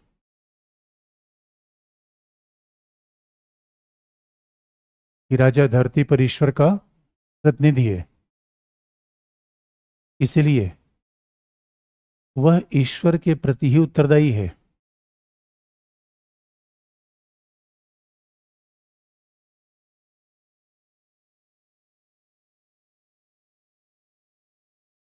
इसलिए वह ईश्वर के प्रति ही उत्तरदायी है। अच्छा, एक बड़ी सामान्य सी धारणा है, इसे कहते हैं राज्य की उत्पत्ति की दैवीय सिद्धांत। इन्हें कुल मिलाकर राज्य कैसे उत्पन्न हुआ इसके बारे में, ये पुराने जमाने में हर चीज दैवी थी, अब इसमें समझने में कोई कठिनाई है नहीं। राजा की उत्पत्ति दैवी कैसी हुई, क्योंकि अब देखेंगे परंपरागत समाज में हर सिद्धांत का आधार क्या माना गया? डिवाइन। हर सिद्धांत के पीछे क्या कहा गया है? दैवी है, दैवी है। इसका एक एग्जाम्पल आपको बता दें कि देखिए, अब सवाल ये है, अगर मध्यकाल में अगर आप जाके जेम्स वन से आप पूछते, जेम्स वन से अगर आप ये पूछते कि जेम्स वन साहब ये बताओ, हमारा ये दोस्त है, इसलिए आपका क्या उल्लेख है? जेम्स वन कहता है, अरे तुम्हारा दोस्त थोड़े, ईश्वर ने तुम्हारे लिए इसको भेजा है, इसका चयन तुमने थोड़ी किया है। इसलिए आप याद रखिएगा, जो ईश्वर समर्थक लोग क्या होते हैं, वो कहते हैं जोड़ियां तो आसमानों में बनती हैं। याद रखिएगा। अच्छा, अब आपको बात याद समझ आएगी। मेरे बच्चों, बात बड़ी सिंपल सी है, यही राज्य की उत्पत्ति का दैवी सिद्धांत का तो मूल मानता है कि जो राज्य है वो ईश्वर की एक संस्था है, ईश्वर ने बना रखा है, क्योंकि हर चीज ईश्वरी थी। जब ईश्वर ही हर चीज बना के रखा हुआ है, और ईश्वर का जमीन पे रिप्रेजेंटेटिव कौन था? चर्च था। चर्च ईश्वर का जमीन पर रिप्रेजेंटेटिव था, लेकिन चर्च क्या था? आध्यात्मिक। और राज्य क्या था? राजनीतिक। ईश्वर ने अपने दो रिप्रेजेंटेटिव बना रखे थे। अब मान लीजिए राजा आतताई हो गया, राजा ने बिला वजह टैक्स लगा दिया। अब हो क्या रहा था, नए नए व्यापारी आगे बढ़ रहे थे, आधुनिकीकरण आया, इंडस्ट्रियलाइजेशन आया, अर्बनाइजेशन आया, उन लोगों को लगा थोड़ा बिजनेस करें, आगे बढ़े। राजा ने ताबड़तोड़ तरीके से टैक्स लगा दिया। राजा ने कहीं पंगा ले लिया, कहीं लड़ गया, तो पता चला कि राजा के चक्कर में सारी जनता पिस रही थी। लेकिन राजा से पूछा गया, अब मान लो कहीं प्लेग फैल गया, तो पहले यही होता था, प्लेग फैल गया इसका मतलब ईश्वर नाराज हो गए हैं। आज भी आप देखेंगे, जो थोड़ा आध्यात्मिक किस्म के लोग हैं उनसे पूछो, बाबा बारिश नहीं हो रही, क्या है? उन्होंने कहा बहुत पापी बढ़ गए हैं, पापियों के बढ़ने से ईश्वर नाराज हो गए हैं। और याद रखो, इसीलिए जब जब पाप बढ़ता है, तब तक यदा यदा ही धर्मस्य, जैसे ही अधर्म की वृद्धि होगी, पाप की वृद्धि होगी, इस अधर्म और पाप के नरसंहार के लिए कौन आएगा? कर्ण अर्जुन आएंगे। अगर मेरे कर्ण अर्जुन आएंगे तो इसका सब नरसंहार करेंगे। मेरे बच्चों, यही बात तो है। इसी बात को थोड़ा दिक्कत क्या है, जब हम चीजों को रटना शुरू कर देते तो बोझ बनने लगता है। अरे ऐसी कोई घटना दुनिया में हुई नहीं जिसको आप वर्तमान से रिलेट नहीं कर सकते, तो कहीं रटने की आवश्यकता को नहीं पड़नी चाहिए। यही बात तो आज भी आप देखते हो। तो लोगों ने कहा कि नहीं राजा, इसलिए इंग्लैंड में प्लेग फैल गया। इंग्लैंड में प्लेग फैला, लोग पोप के पास गए, उनका पोप महोदय ये बताओ इंग्लैंड में क्यों प्लेग फैला हुआ? उनका इंग्लैंड में एक राक्षस पैदा हो गया है, उसका नाम हॉब्स था, क्योंकि हॉब्स चर्च का बड़ा विरोधी था। मॉम्सबरी इंग्लैंड का एक प्रांत था, वहाँ पे हॉब्स पैदा हुआ था। तो चर्च से पूछा गया, ये बताइए अगर ईश्वर नाराज है, इस हॉब्स के कारण इसका क्या किया जाए? चर्च ने कहा इसका एक इलाज है, ईश्वर खुश हो सकते हैं, बशर्ते इसको जिंदा जला दो, जिसे क्रूसेड कहा जाता था। आज भी दुनिया के बड़े भागों में ईश निंदा का प्रावधान है। ये हैरानों की बात है। तो यूरोप में ईश निंदा थी 500 साल पहले। 500 साल नहीं, अब तो ज़्यादा ही हो गया, मान लीजिए 900 साल हो गया, 800-900 साल। 800-900 साल पहले वहाँ मतलब ईश्वर के खिलाफ आपने कुछ बोल दिया, इसका मतलब सजाए मौत। आज भी दुनिया के तमाम देशों में ईश निंदा कानून है। मतलब अगर आपने ईश्वर की आलोचना, अब भाई किस बात पे ईश्वर नाराज हो गए वो तो धर्माधिकारी तय करेगा। आपने कुछ भी बोला, ईश्वर नाराज हो गए। ये क्लास में अफगानिस्तान में नहीं ले सकता था, क्योंकि वहां हम ईश्वर के खिलाफ बोल देंगे तो ईश निंदा वाले, क्या मैं ईश्वर के खिलाफ बोल थोड़ी रहा हूं, मैं तो फिजिक्स के पक्ष में बोल रहा हूं भाई, मैंने ईश्वर के खिलाफ कहाँ बोला। लेकिन इसको ये भी समझा सकता है कि मैं ईश्वर के खिलाफ बोल रहा हूँ, समझने वाला कुछ भी समझ सकता है। और ईश्वर तो हर जगह है, ईश्वर कहाँ कब बुरा लग जाए क्या भरोसा है उनका, तो कहीं मामला बन सकता है। इसलिए मेरे बच्चों, इतना रेडिकल चेंज यूरोप ने किया, बात आप अभी वर्तमान को रेड कर समझ लो आप, कि यूरोप में क्या क्या लोग थे, क्या चेंज किया गया। और हॉब्स को आ गया, इसको बेल जलाओ, लोग हॉब्स के पीछे दौड़े, वो भागने लगा। इतना बुद्धिमान व्यक्ति। हॉब्स तो चार्ल्स वन को पढ़ाता था, इंग्लैंड के राजा को पढ़ाता था हॉब्स। इतना इतना बुद्धिमान व्यक्ति जो फिजिक्स जानता था, ज्योमेट्री जानता था, उसके पीछे अज्ञानी लोग पड़ गए कि इसको मारो पहले।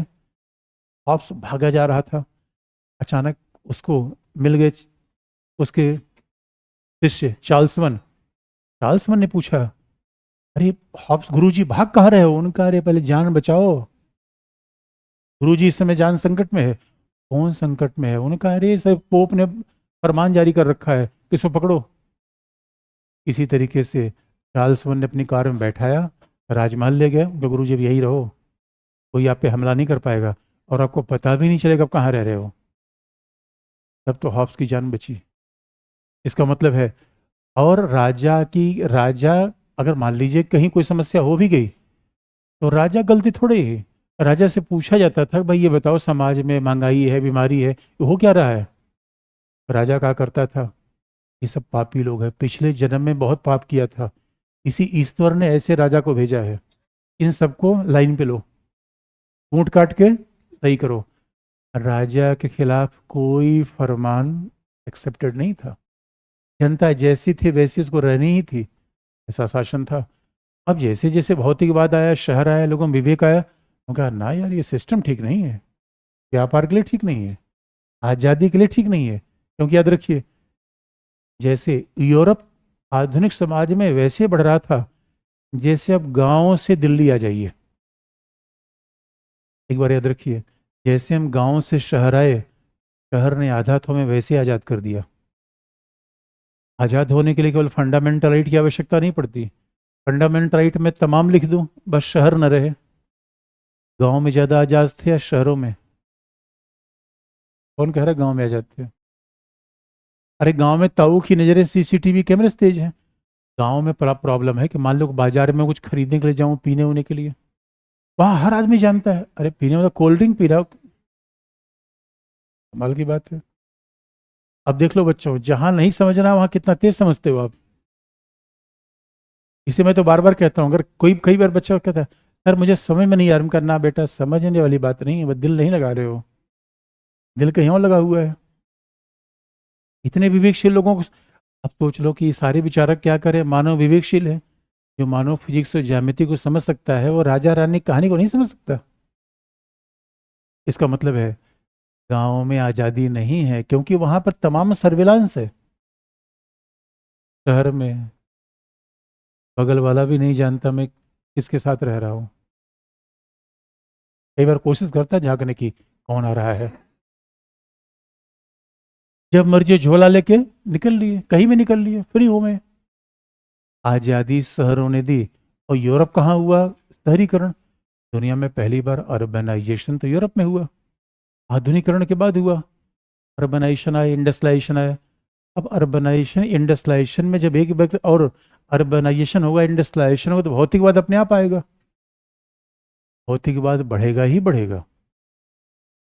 इसलिए अभी भी आप चले जाओ उत्तराखंड के दूर दराज की पहाड़ियों में, हिमाचल में, वहां जब आदमी बीमार हो जाता है सब लोग चारपाई घेर के बैठ जाते हैं, अब इसको भूतों ने घेर लिया है, अब ये मरेगा, हॉस्पिटल नहीं ले जाते उसको, अभी भी ऐसा मानते हैं। इसका मतलब जितने आप दूर दराज में रहेंगे, गांव में रहेंगे, ईश्वर धर्म का प्रभाव ज्यादा रहेगा। शहरों में आ जाएंगे तो आपको हर बार यही दिखे कमरे में क्या नहीं है। फिर कहीं का आपको दिख गया कि यार पहले चले ब्यूटी पार्लर चलते हैं, थोड़ा सा ठीक ठाक करवाते हैं, उसके बाद फिर कुछ और दिख जाएगा, यूलू दिख जाएगा, उसके बाद चलेंगे यार यूलू चला लेते हैं। ऐसा ही आधुनिकीकरण भौतिकवाद यूरोप में आया। अब जब भौतिकवाद आएगा और राजा की शक्तियां अनियंत्रित है, निरंकुश है, अब तो सवाल है चर्च की समस्या थोड़ा कंट्रोल में आ गई, राज्य में एकता बन गई, इसे अब मांग दूसरी हो गई। ऐसे ही तो वर्ल्ड हिस्ट्री का डेवलपमेंट होता है। अब मांग बदल गई, और अब मांग क्या बदली? राजा की शक्तियां अंकुश में होनी चाहिए। क्यों?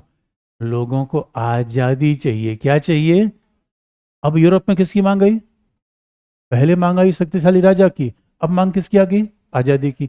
ऐसे यूरोप का इतिहास आगे बढ़ा, अब मांग बदल गई। कैसे? दो चार लाइन लिखने की बात है। और आप याद रखिए, थियरी पढ़ेंगे थिंकर का यूज करेंगे, थिंकर पढ़ेंगे थियरी का यूज करेंगे, ओवरलैप है सब। तो जिन थिंकर का मैं यूज कर रहा हूँ वही हमें थिंकर में अलग से पढ़ना है, थिंकर पढ़ते हैं थियरी का यूज करना होता है। हमारा विषय चूंकि संकल्पनात्मक है, एक ही बात बार बार इधर उधर घूमती रहती है। क्या लिखा आपने? हाँ, अगला पॉइंट। आधुनिक युग में, आधुनिक युग में यूरोप में विज्ञान के बढ़ते प्रभाव,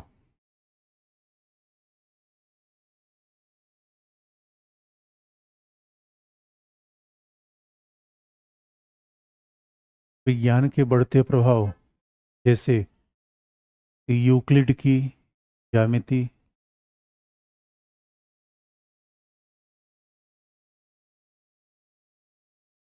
विज्ञान के बढ़ते प्रभाव यूक्लिड की ज्यामिति,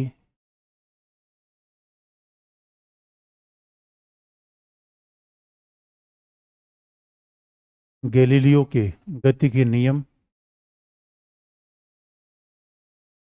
यूक्लिड की ज्यामिति, गैलीलियो के गति के नियम,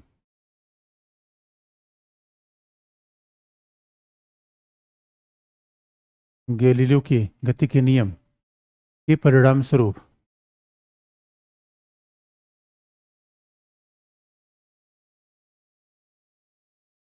के परिणाम स्वरूप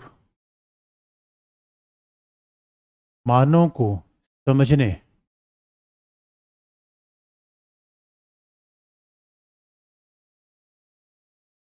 मानव को समझने की पद्धति भी परिवर्तित हो गई।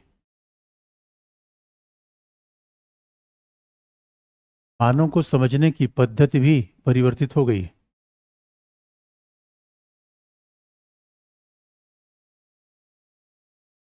मानव को समझने की पद्धति भी परिवर्तित हो गई। एक खास बात है, आप कौन है? मानव तो है, तो दिख रहा है। Oh my God। देखिए, आपसे मैं परिचय मांगू तो आप कौन है? पहला आपका उत्तर है वो ईश्वर की संतान। आध्यात्मिक लोग ऐसे जवाब देते हैं, आध्यात्मिक और धार्मिक व्यक्ति क्या कहेगा? आत्मा, परमात्मा, ईश्वर। लेकिन यही उत्तर किसी फिजिक्स, यही यही मैं प्रश्न पूछूं कि ये मानव कौन है, ये प्रश्न मैं यूक्लिड से पूछूं, गैलीलियो से पूछूं, इसका उत्तर क्या मिलेगा? भौतिक अणुओं का बहुत ध्यान से देखने की बात है।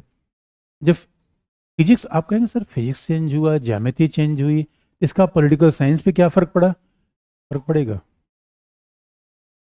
क्योंकि इस विज्ञान ने मानव को समझने के तरीके को बदलाव कर दिया। आज भी धार्मिक व्यक्ति मानव को अलग समझता है। मैं एक डॉक्टर के पास गया, देखिए डॉक्टर क्या है, बिल्कुल डॉक्टर क्या समझेगा? मानव को भौतिक रूप में समझेगा। वो सीधे ब्लड प्रेशर देखेगा, वजन देखेगा, शरीर के अंग देखेगा, ये प्रिस्क्रिप्शन लिख देगा। मैं एक डॉक्टर के पास गया और डॉक्टर ने कहा क्या प्रॉब्लम है।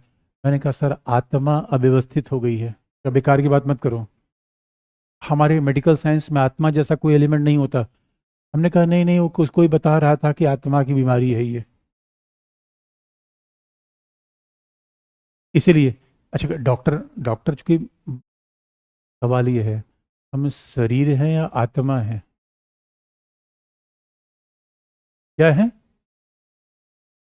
भौतिकवादी कैसे मानेगा शरीर है, आध्यात्मिक कैसे मानेगा आत्मा है? बड़ा ध्यान सुनने की है। और याद रखिए, जब आत्मा ही नहीं तो परमात्मा की आवश्यकता कहाँ पड़ेगी? परमात्मा इसलिए है कि हम आत्मा को मानते हैं, और पुजारी इसलिए है कि आत्मा को परमात्मा से मिलाते हैं।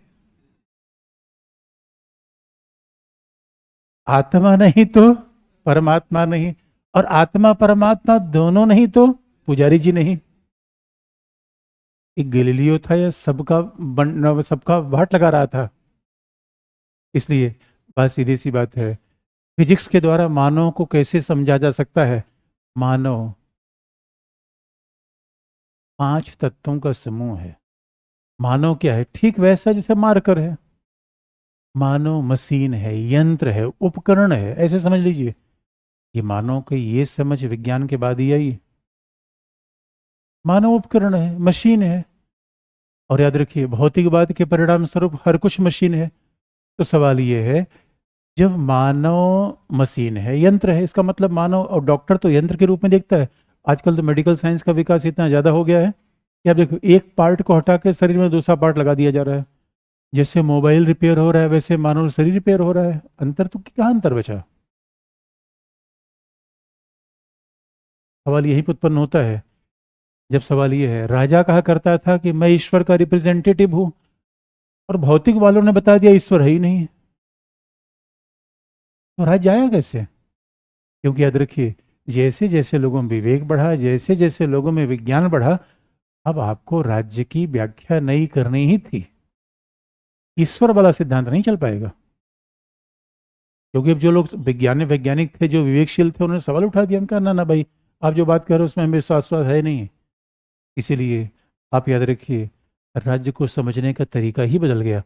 इसलिए आप देखो, आधुनिक दुनिया में क्या है, पहले जमाने में लोग क्या करते थे, जो भी मिल जाए ईश्वर का प्रसाद है। पुराने जमाने में शादी ब्याह में लोग लड़की लड़की नहीं देखते थे। आजकल तो बायोडाटा, लंबाई चौड़ाई सब कुछ नाप लेते हैं। भाई बायोडाटा लाओ, ये नापेंगे वो नापेंगे, पता नहीं क्या क्या देखेंगे, सब देखेंगे। आजकल तो नया आइडिया है, पहले पहले साथ रहेंगे उसके बाद शादी करेंगे। लो, कमाल की बात है।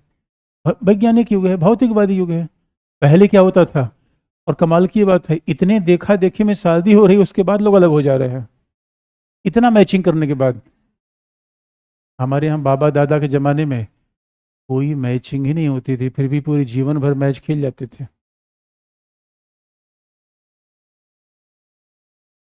अब ये देखो, ये देखो, जो संदेह विज्ञान के अच्छे बात भी है, बुरी बात भी है। तो मेरे बच्चों, अब दुनिया बदली, अब दुनिया बदली। तो दुनिया बदलेगी तो व्यक्ति का स्वभाव बदल गया, व्यक्ति का स्वभाव बदल गया तो राज्य सरकार बदलेगी या नहीं बदलेगी? राज्य सरकार की पूरी व्याख्या बदल गई। इसलिए पहले क्या था, राज्य ईश्वर का यंत्र है, अब राज्य मशीन है। राज्य क्या है? मशीन है। हम क्या है? मशीन है। सब भौतिकवादी है। अच्छा, मशीन कह दिया, मशीन का निर्माता व्यक्ति होता है। भाई दो चीजें होती है कि यांत्रिक और एक प्राकृतिक। बात को ध्यान सुनने की है। जो प्राकृतिक होता है, इसका मतलब है कि वो मानव निर्मित नहीं है। कोई टीवी, कैमरा, इसलिए राज्य प्राकृतिक है या मानव निर्मित है? पहले क्या समझा जाता था, राज्य ईश्वर की देन है, तो मानव निर्मित कहाँ हो सकती है? भाई ईश्वर तो मानव निर्मित होता नहीं। इसलिए अब धारणा ही बदल गई। राज्य किसने बनाया? मानव ने। क्यों बनाया? आज़ादी के लिए। और अगर राज्य आज़ादी न बचा पाए तो उठा के फेंक दो, दूसरी सरकार बनाओ। सरकार को ठीक वैसे चेंज किया जा सकता है जैसे मोबाइल के सिम कार्ड को, पार्टनर को भी वैसे चेंज किया जा सकता है, रूममेट को। लिखने की बात है। आधुनिक दुनिया बदल गई, विज्ञान आ गया, पूरी दुनिया बदल गई। यही तो पॉलिटिकल साइंस में राज्य का विचार बदलेगा। हम पढ़ के आ रहे हैं, राज्य का विचार। अच्छा, ये बात ध्यान रखिएगा, यूरोप का इतिहास वही रहेगा, जब स्वतंत्रता पढ़ेंगे तब भी यही रहेगा, समानता पढ़ेंगे तब भी यही रहेगा। यूरोप का इतिहास यही रहेगा, चेंज हो जाएगा। एक बार आपने पढ़ लिया, जहां मर्जी वहां अप्लाई कर दीजिए। आगे लिख लीजिए, क्या लिखा आपने? मानो, हाँ, लिख लीजिए।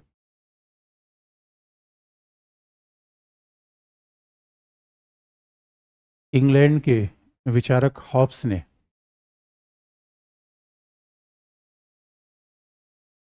इंग्लैंड के विचारक हॉब्स ने कहा कि व्यक्ति एक भौतिक अणु की भांति है।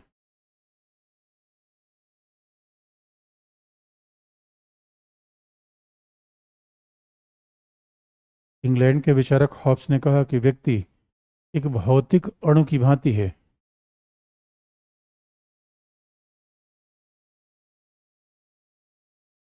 उसने मानव को यंत्र के रूप में चित्रित किया।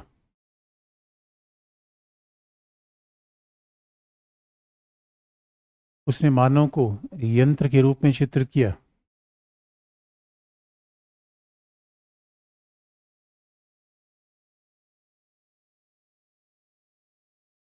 और मानव द्वारा निर्मित राज्य भी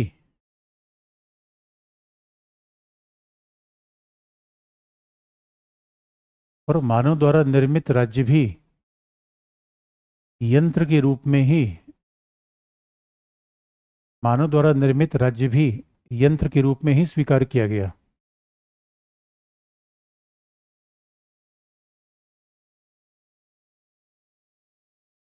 मानव के द्वारा निर्मित राज्य भी यंत्र के रूप में स्वीकार किया गया और यहीं से यह धारणा विकसित हुई।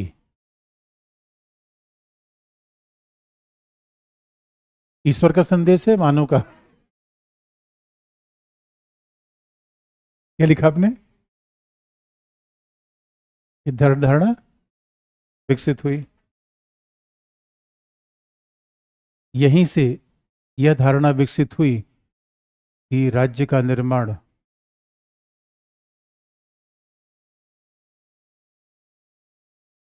यहीं से यह धारणा विकसित हुई कि राज्य का निर्माण मानवीय समझौते का परिणाम है। समझौता अंडरलाइन।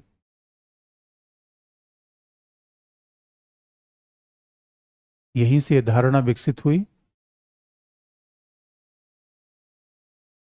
अब यार देखो, हमारे पास लिखा हुआ तो है नहीं कुछ, अब अगल बगल देख लो, जो रिपीट करोगे तो मैं आपको, मतलब क्या लिखा आपने? यहीं से यह धारणा विकसित हुई कि राज्य भी, हाँ, राज्य का निर्माण भी मानवीय समझौते का परिणाम है। समझौता अंडरलाइन, बहुत बड़ी बात, कॉन्ट्रैक्ट, समझौता। एक बार याद रखिएगा, कहा भी जाता है, बहुत इंपॉर्टेंट बात है, शब्द अपने आप में बहुत इंपॉर्टेंट है, कि समझौता नहीं है, सहमति है। याद रखिएगा, आधुनिक समाज में, देखिए, आधुनिक समाज में मानवीय संबंधों का मूल आधार ही कॉन्ट्रैक्ट है। तो मकान मालिक के साथ कोई कॉन्ट्रैक्ट किया है आपने? मकान मालिक के साथ वहाँ कॉन्ट्रैक्ट है। आजकल तो शादी विवाह भी कॉन्ट्रैक्ट ही है। कोर्ट मैरिज क्या है? कॉन्ट्रैक्ट ही तो है। कोचिंग ज्वाइन करना कॉन्ट्रैक्ट है, क्योंकि एप्लीकेशन फॉर्म भरते हैं, वो कॉन्ट्रैक्ट है। और आजकल तो जॉब भी कॉन्ट्रैक्ट पे ही मिल रही है। अमेरिका वगैरह में तो सिस्टम है कि भाई वहाँ तो हर जॉब ही 3 साल के लिए है। 3 साल के बाद आप अच्छा काम करिए, फिर आपको आगे बढ़ाया जाएगा, नहीं तो घर जाइए। हर चीज़ कॉन्ट्रैक्ट पे है। इसका मतलब है राज्य कोई अनिवार्य संस्था नहीं है, स्थायी संस्था नहीं है। ये क्या है? कॉन्ट्रैक्ट है। ये क्या है? समझौता है। अब सवाल है, अगर राज्य समझौते से मिलकर बना, तो बनाने वाला ज़्यादा इंपॉर्टेंट है या राज्य ज़्यादा महत्वपूर्ण है? तो स्वाभाविक रूप में इससे क्या हुआ?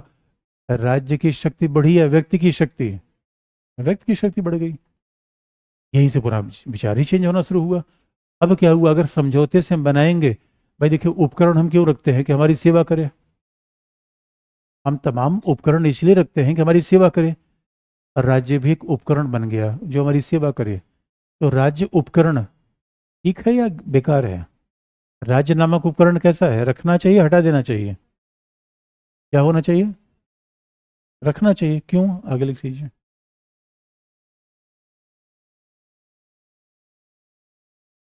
अगला लिख लीजिए।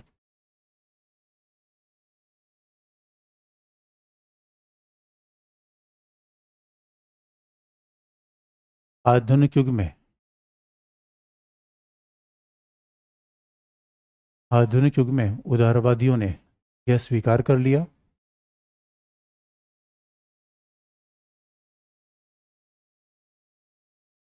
आधुनिक युग में उदारवादियों ने यह स्वीकार कर लिया कि राज्य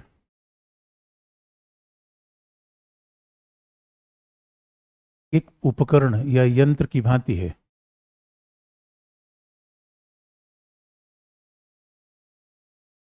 एक उपकरण या यंत्र की भांति है जो उपयोगी है, क्योंकि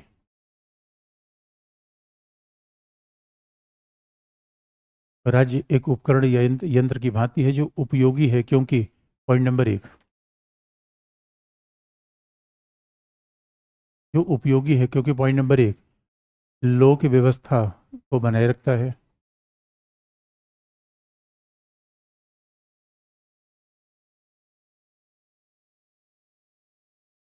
क्योंकि लोक व्यवस्था को बनाए रखता है। पॉइंट नंबर 2, बाहरी शत्रुओं से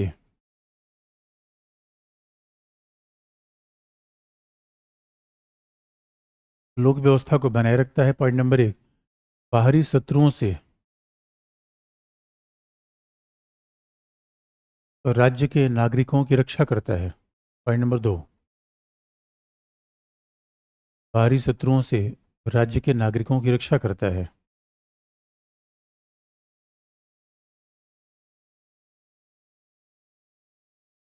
पॉइंट नंबर 3, समझौते की स्वतंत्रता को भी बनाए रखता है।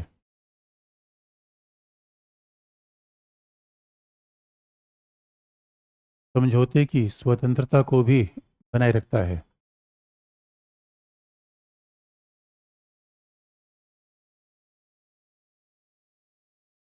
समझौते की स्वतंत्रता को भी बनाए रखता है। इसीलिए उदारवादियों ने, अगले पैराग्राफ से, इसीलिए उदारवादियों ने राज्य को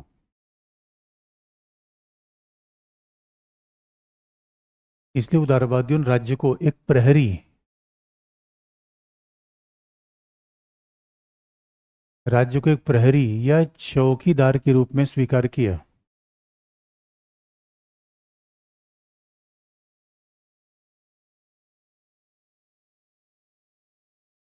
इसलिए उदारवादियों ने राज्य को एक प्रहरी या चौकीदार के रूप में स्वीकार किया। ब्रैकेट में नाइट वॉचमैन स्टेट इंग्लिश में कहा जाता है, चौकीदार या प्रहरी के रूप में स्वीकार किया। ब्रैकेट में नाइट वॉचमैन स्टेट।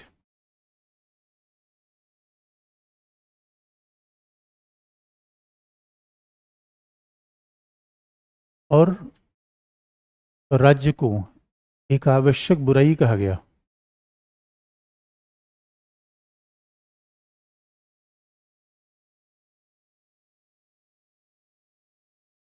राज्य को एक आवश्यक बुराई कहा गया, एक नेसेसरी एबल कहा गया। राज्य को आवश्यक बुराई कहा गया, ध्यान से रखने की बात है।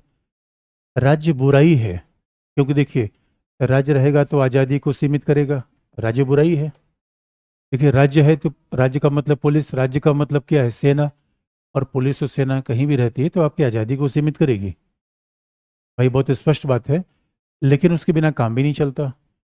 राज्य या सरकार एक दुधारू तलवार है। दुधारू तलवार का मतलब है कि रहे तो आपके पर्स की रक्षा होती रहेगी, पुलिस न रहे, राज्य न रहे तो आपका जीवन खतरे में आ जाएगा, कभी भी आप पे कोई हमला कर सकता है। लेकिन राज्य रहता है तो स्वाभाविक रूप में हमारे जीवन को कंट्रोल करता रहता है। अब अगर मेट्रो में आप जाना चाहते हैं तो राज्य बार बार आपकी तलाशी देता है, तलाशी देना अच्छा नहीं लगता आपको। राज्य रहता है तो रेगुलेशन करता है। अगर 26 जनवरी कार्यक्रम होगा, 15 अगस्त कार्यक्रम होगा, तो राज्य कह देगा यहाँ से नहीं जाना है, तो आप खराब लगेगा आपको। राज्य रहता है तो लाइसेंस भी चेक कर लेगा, कहेगा हेलमेट लगाओ।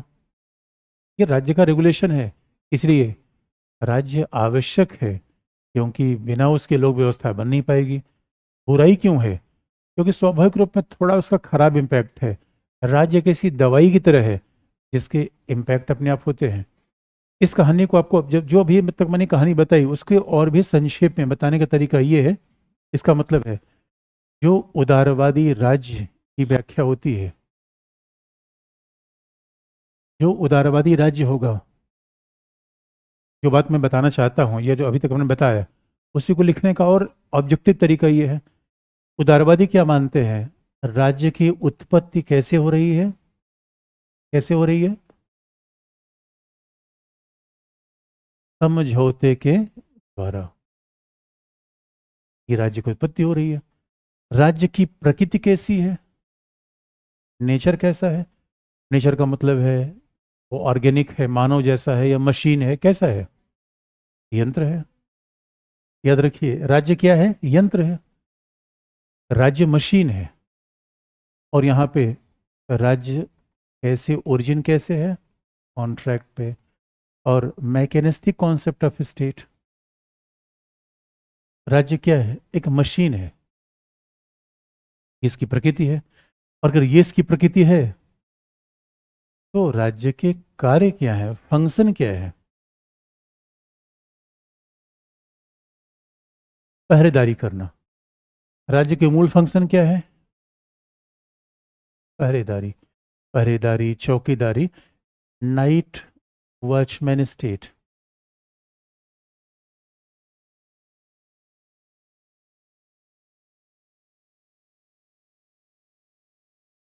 Night watchman state. ध्यान सुनने की बात यह है, नाइट वॉचमैन का नकारात्मक होता है, सकारात्मक? देखिए, यहाँ नकारात्मक नाइट वॉचमैन की बात मैं कर रहा हूँ। यहाँ नकारात्मक सकारात्मक का मतलब ये है, नकारात्मक का मतलब है कि जो आपके पास है कोई छीन ना पाए, राज्य कुछ देगा नहीं। देखिए, पुलिस की भूमिका नकारात्मक होती है। पुलिस आपको नाश्ता देगी नहीं। आपने 112 नंबर पर फ़ोन कर दिया कि भाई एक मुझे मोबाइल दिलवा दो, दोस्त से बात नहीं हो पा रही है, पुलिस मोबाइल दिलवाएगा? लठ दे देगा। पुलिस मोबाइल दिलवाएगा नहीं। लेकिन अगर आपका कोई मोबाइल छीन ले तो उसकी रक्षा को कोशिश करने का प्रयास करेगा। ये नाइट वॉचमैन काम होता है। ये काम नकारात्मक है। सकारात्मक का मतलब कुछ मिल जाना। अब अगर राज्य ब्रेकफास्ट भी देना शुरू कर दे तो सकारात्मक माना जाएगा। इसका मतलब है ऐसा उदारवादियों ने राज्य बनाया तो स्वाभाविक तौर पर ये उत्पत्ति है, ये उसकी प्रकृति है, उसके कार्य है।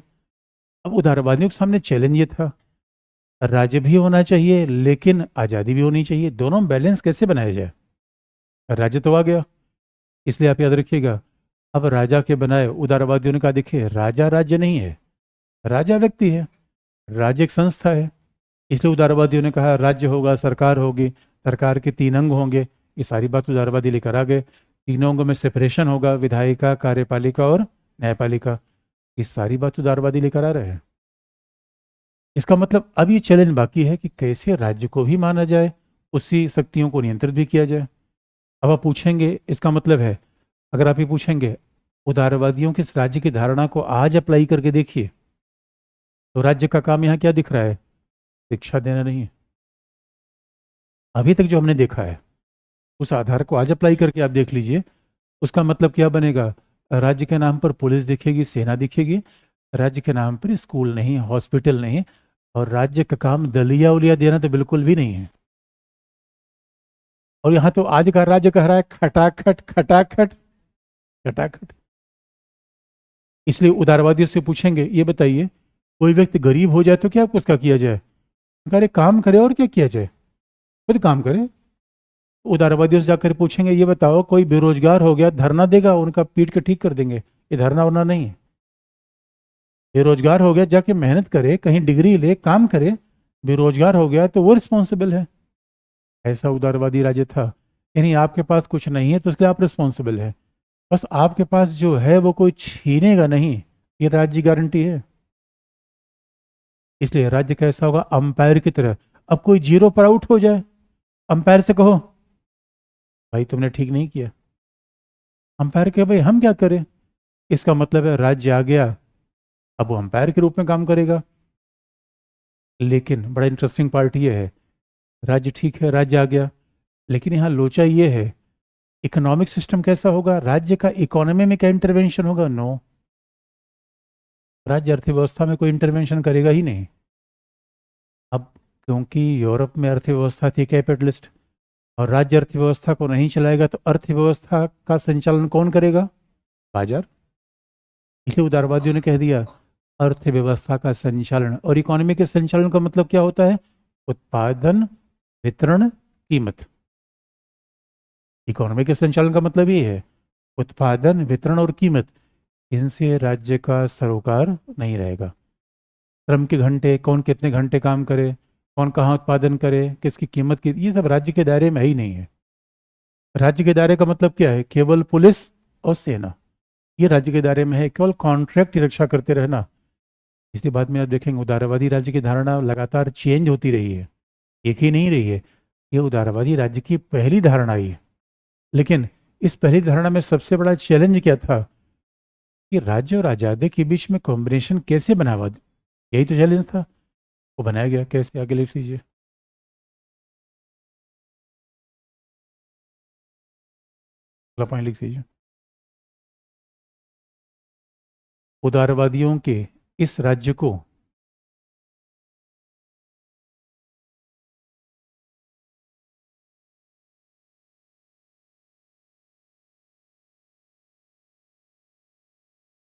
अहस्तक्षेपवादी राज्य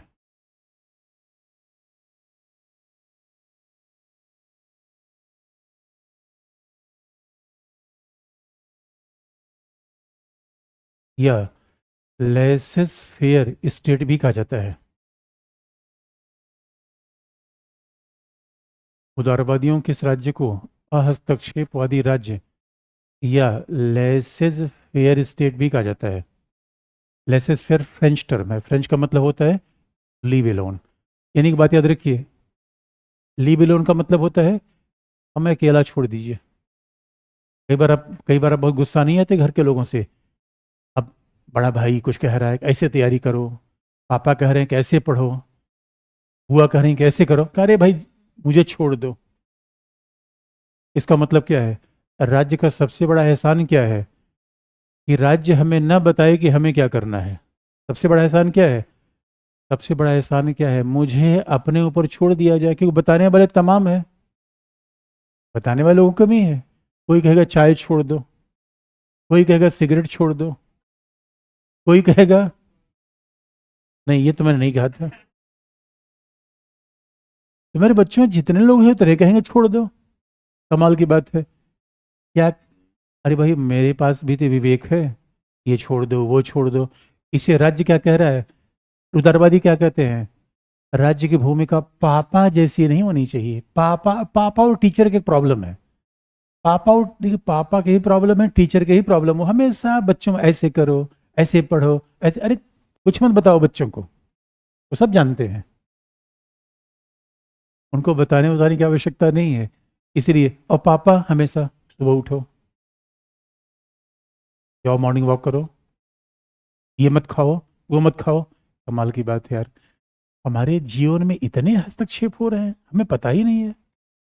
इसलिए पहली बार आप दिल्ली आए होगे तो आपको लगता होगा ओ माय गॉड, इस समय अब कोई हस्तक्षेप नहीं है। ये बताओ, कमरे में आके राज्य ने कभी पूछा कितना पढ़ाई कर रहे हो? अच्छा, राज्य ने कभी कभी कभी एकदम से अच्छे से ड्रेसअप होके जा रहे हैं मेट्रो में, क्या ये सब का पूछता है क्या? बहुत जच रहे हो, जा कहाँ रहे हो? वो सीधा पूछता है, "बे, चक्कू को तो नहीं लिया? बस इतना उसका सरोकार है। कहाँ जा रहे हो मतलब नहीं है, शादी में जा रहे हो तो भी मतलब नहीं है, मातम में जा रहे हो तो भी मतलब नहीं है। बस सीधी सी है। राज्य हमें ये नहीं बताएगा हमें क्या करना है, वो तो मैं बताऊंगा। बस राज्य ये सुनिश्चित करे कि मैं जहां जा रहा हूं वहां कोई रोकने न खड़ा हो जाए। राज्य का काम क्या है? अब पता चले कि मैंने तो झमाझम कपड़े पहने और अब हमने कहा अब हम जा रहे हैं, तब तक आगे कोई मिल गया, उनका भी खोपचे में लो गाड़ी, खोपचे में लो गाड़ी। उसने कहा लूट लाट लिया, बताओ। अब बताओ, अगर कहीं किसी डॉक्टर की हत्या हो जाए तब तो राज्य की भूमिका आएगी। राज्य का काम ये नहीं कि आप डॉक्टर बनो, इंजीनियर बनो, यूपीएससी सिविल सर्वेंट बनो। राज्य कभी आके लाइब्रेरी में देखता है? आजकल आजकल राज्य ज्यादा ही देखने लगा है, तभी हम लोग भाग भाग फिर देखो। पहली बार ऐसा भी संकट आ रहा है कि पढ़ाने के अलावा गैर पढ़ाने वाली समस्याएं हावी हो रही हैं। राज्य कह रहा है यहाँ मत पढ़ाओ, राज्य कह रहा है वहां मत पढ़ाओ। हमने कहा राज्य यार क्या प्रॉब्लम है तुम्हें? वो कह रहा है सिक्योरिटी ठीक नहीं है। राज्य ने हमसे आकर ये कभी नहीं कहा कि पढ़ाते क्या हो क्लास में, ये कभी नहीं कहा। आपसे भी नहीं पूछता क्या पढ़ते हो, एसएससी वाली क्लास कर रहे हो, यूपीएससी वाली क्लास कर रहे हो, क्या कर रहे हो, ये नहीं पूछता। बस पूछता ये है सुरक्षा है कि नहीं है। राज्य की भूमिका ये है बच्चों।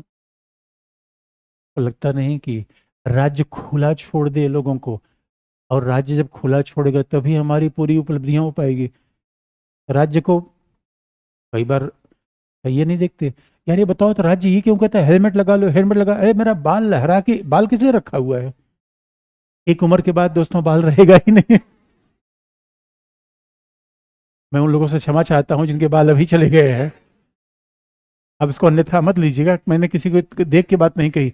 अरे मेरे दोस्तों कुछ ही दिन के लिए बाल मिला हुआ है, वो भी काला। जो चीज कुछ ही दिन के लिए, तो मैं बाल लहरा के चलूं बिना हेलमेट के, हेलमेट पहन के चलूं? यार राज्य बार बार कहता है कि हेलमेट लगा लो, हेलमेट लगा लो, हेलमेट लगा लो। लगा लिया छोड़ दें, लिखने की बात है। क्या लिखा आपने? हाँ, अगले पैराग्राफ से। उदारवादी।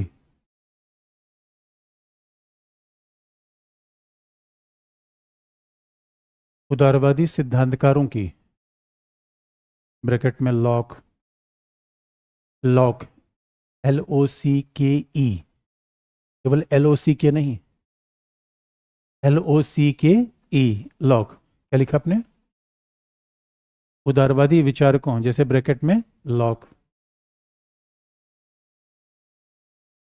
लॉक ने, लॉक ने नागरिकों की सुरक्षा,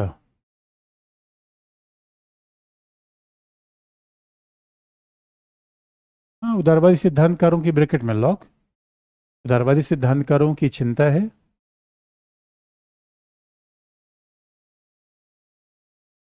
बात एक क्या लिखा?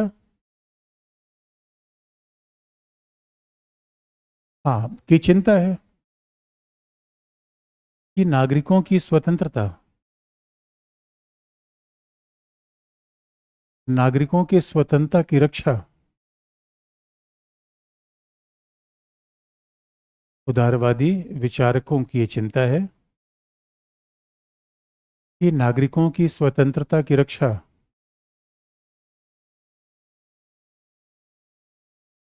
नागरिकों की स्वतंत्रता की रक्षा और राज्य की शक्ति के बीच,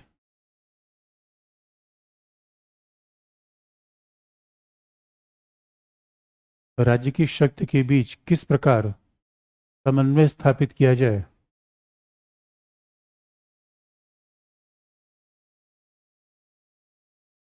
किस प्रकार समन्वय स्थापित किया जाए।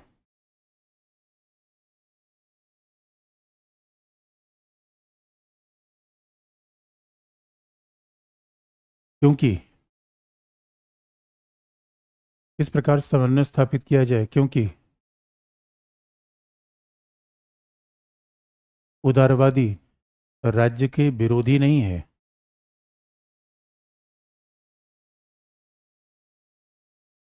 क्योंकि उदारवादी राज्य के विरोधी नहीं है,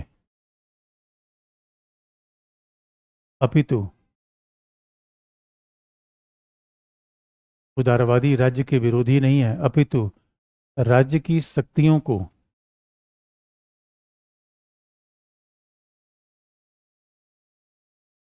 उदारवादी राज्य के विरोधी नहीं है अपितु राज्य की शक्तियों को सीमित करना चाहते हैं।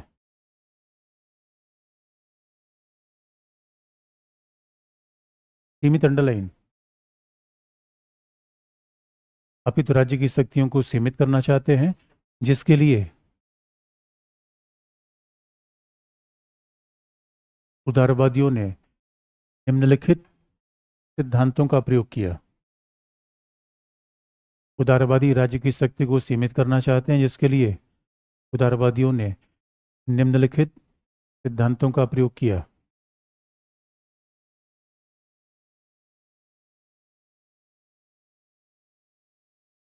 जिसके लिए उदारवादियों ने निम्नलिखित सिद्धांतों का प्रयोग किया। पॉइंट नंबर 1,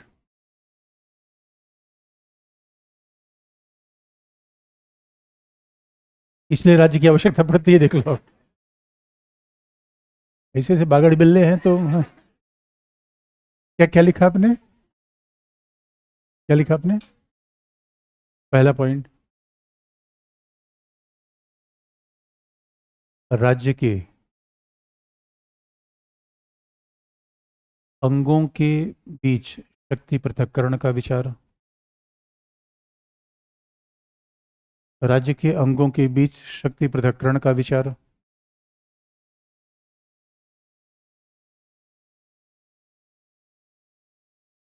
राज्य के अंगों के बीच शक्ति पृथक्करण का विचार। दूसरा,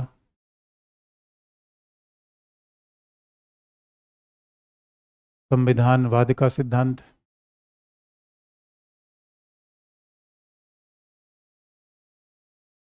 दूसरा, संविधानवाद का सिद्धांत। तीसरा, नागरिकों के अधिकारों का समर्थन।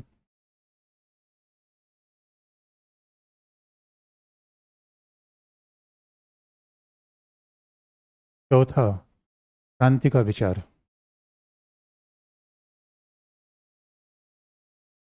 चौथा, क्रांति का विचार। इसे आप याद रखिएगा। अब संयोग की बात है, यही हमारे सिलेबस में उदारवाद के अंतर्गत भी पढ़ना है। तो हमारे सिलेबस में क्या है? उदारवाद। यानी हम स्वतंत्रता पढ़ लें, समानता पढ़ लें, तो राज्य की शक्ति को, बात ध्यान सुनने की है। देखिए, उदारवादी अराजकतावादी नहीं है। उदारवादी क्या है? राज्य को खत्म करना चाहते हैं, राज्य की शक्ति को सीमित करना चाहते हैं, क्योंकि राज्य खत्म हो जाएगा तो अराजकता होगी। अराजकता होना शक्तिशाली राज्य से ज्यादा भयंकर परिणाम देता है। अराजकता तो और खतरनाक है। इसे राज्य की शक्ति को सीमित किया जाए, और सीमित करने के उपाय बताए उन्होंने। और जो उपाय उदारवाद में हम बार बार पढ़ते रहते हैं, शक्ति का पृथक्करण, संविधानवाद और व्यक्ति के अधिकारों की रक्षा, इन्हीं बात को हम आगे बढ़ा दें।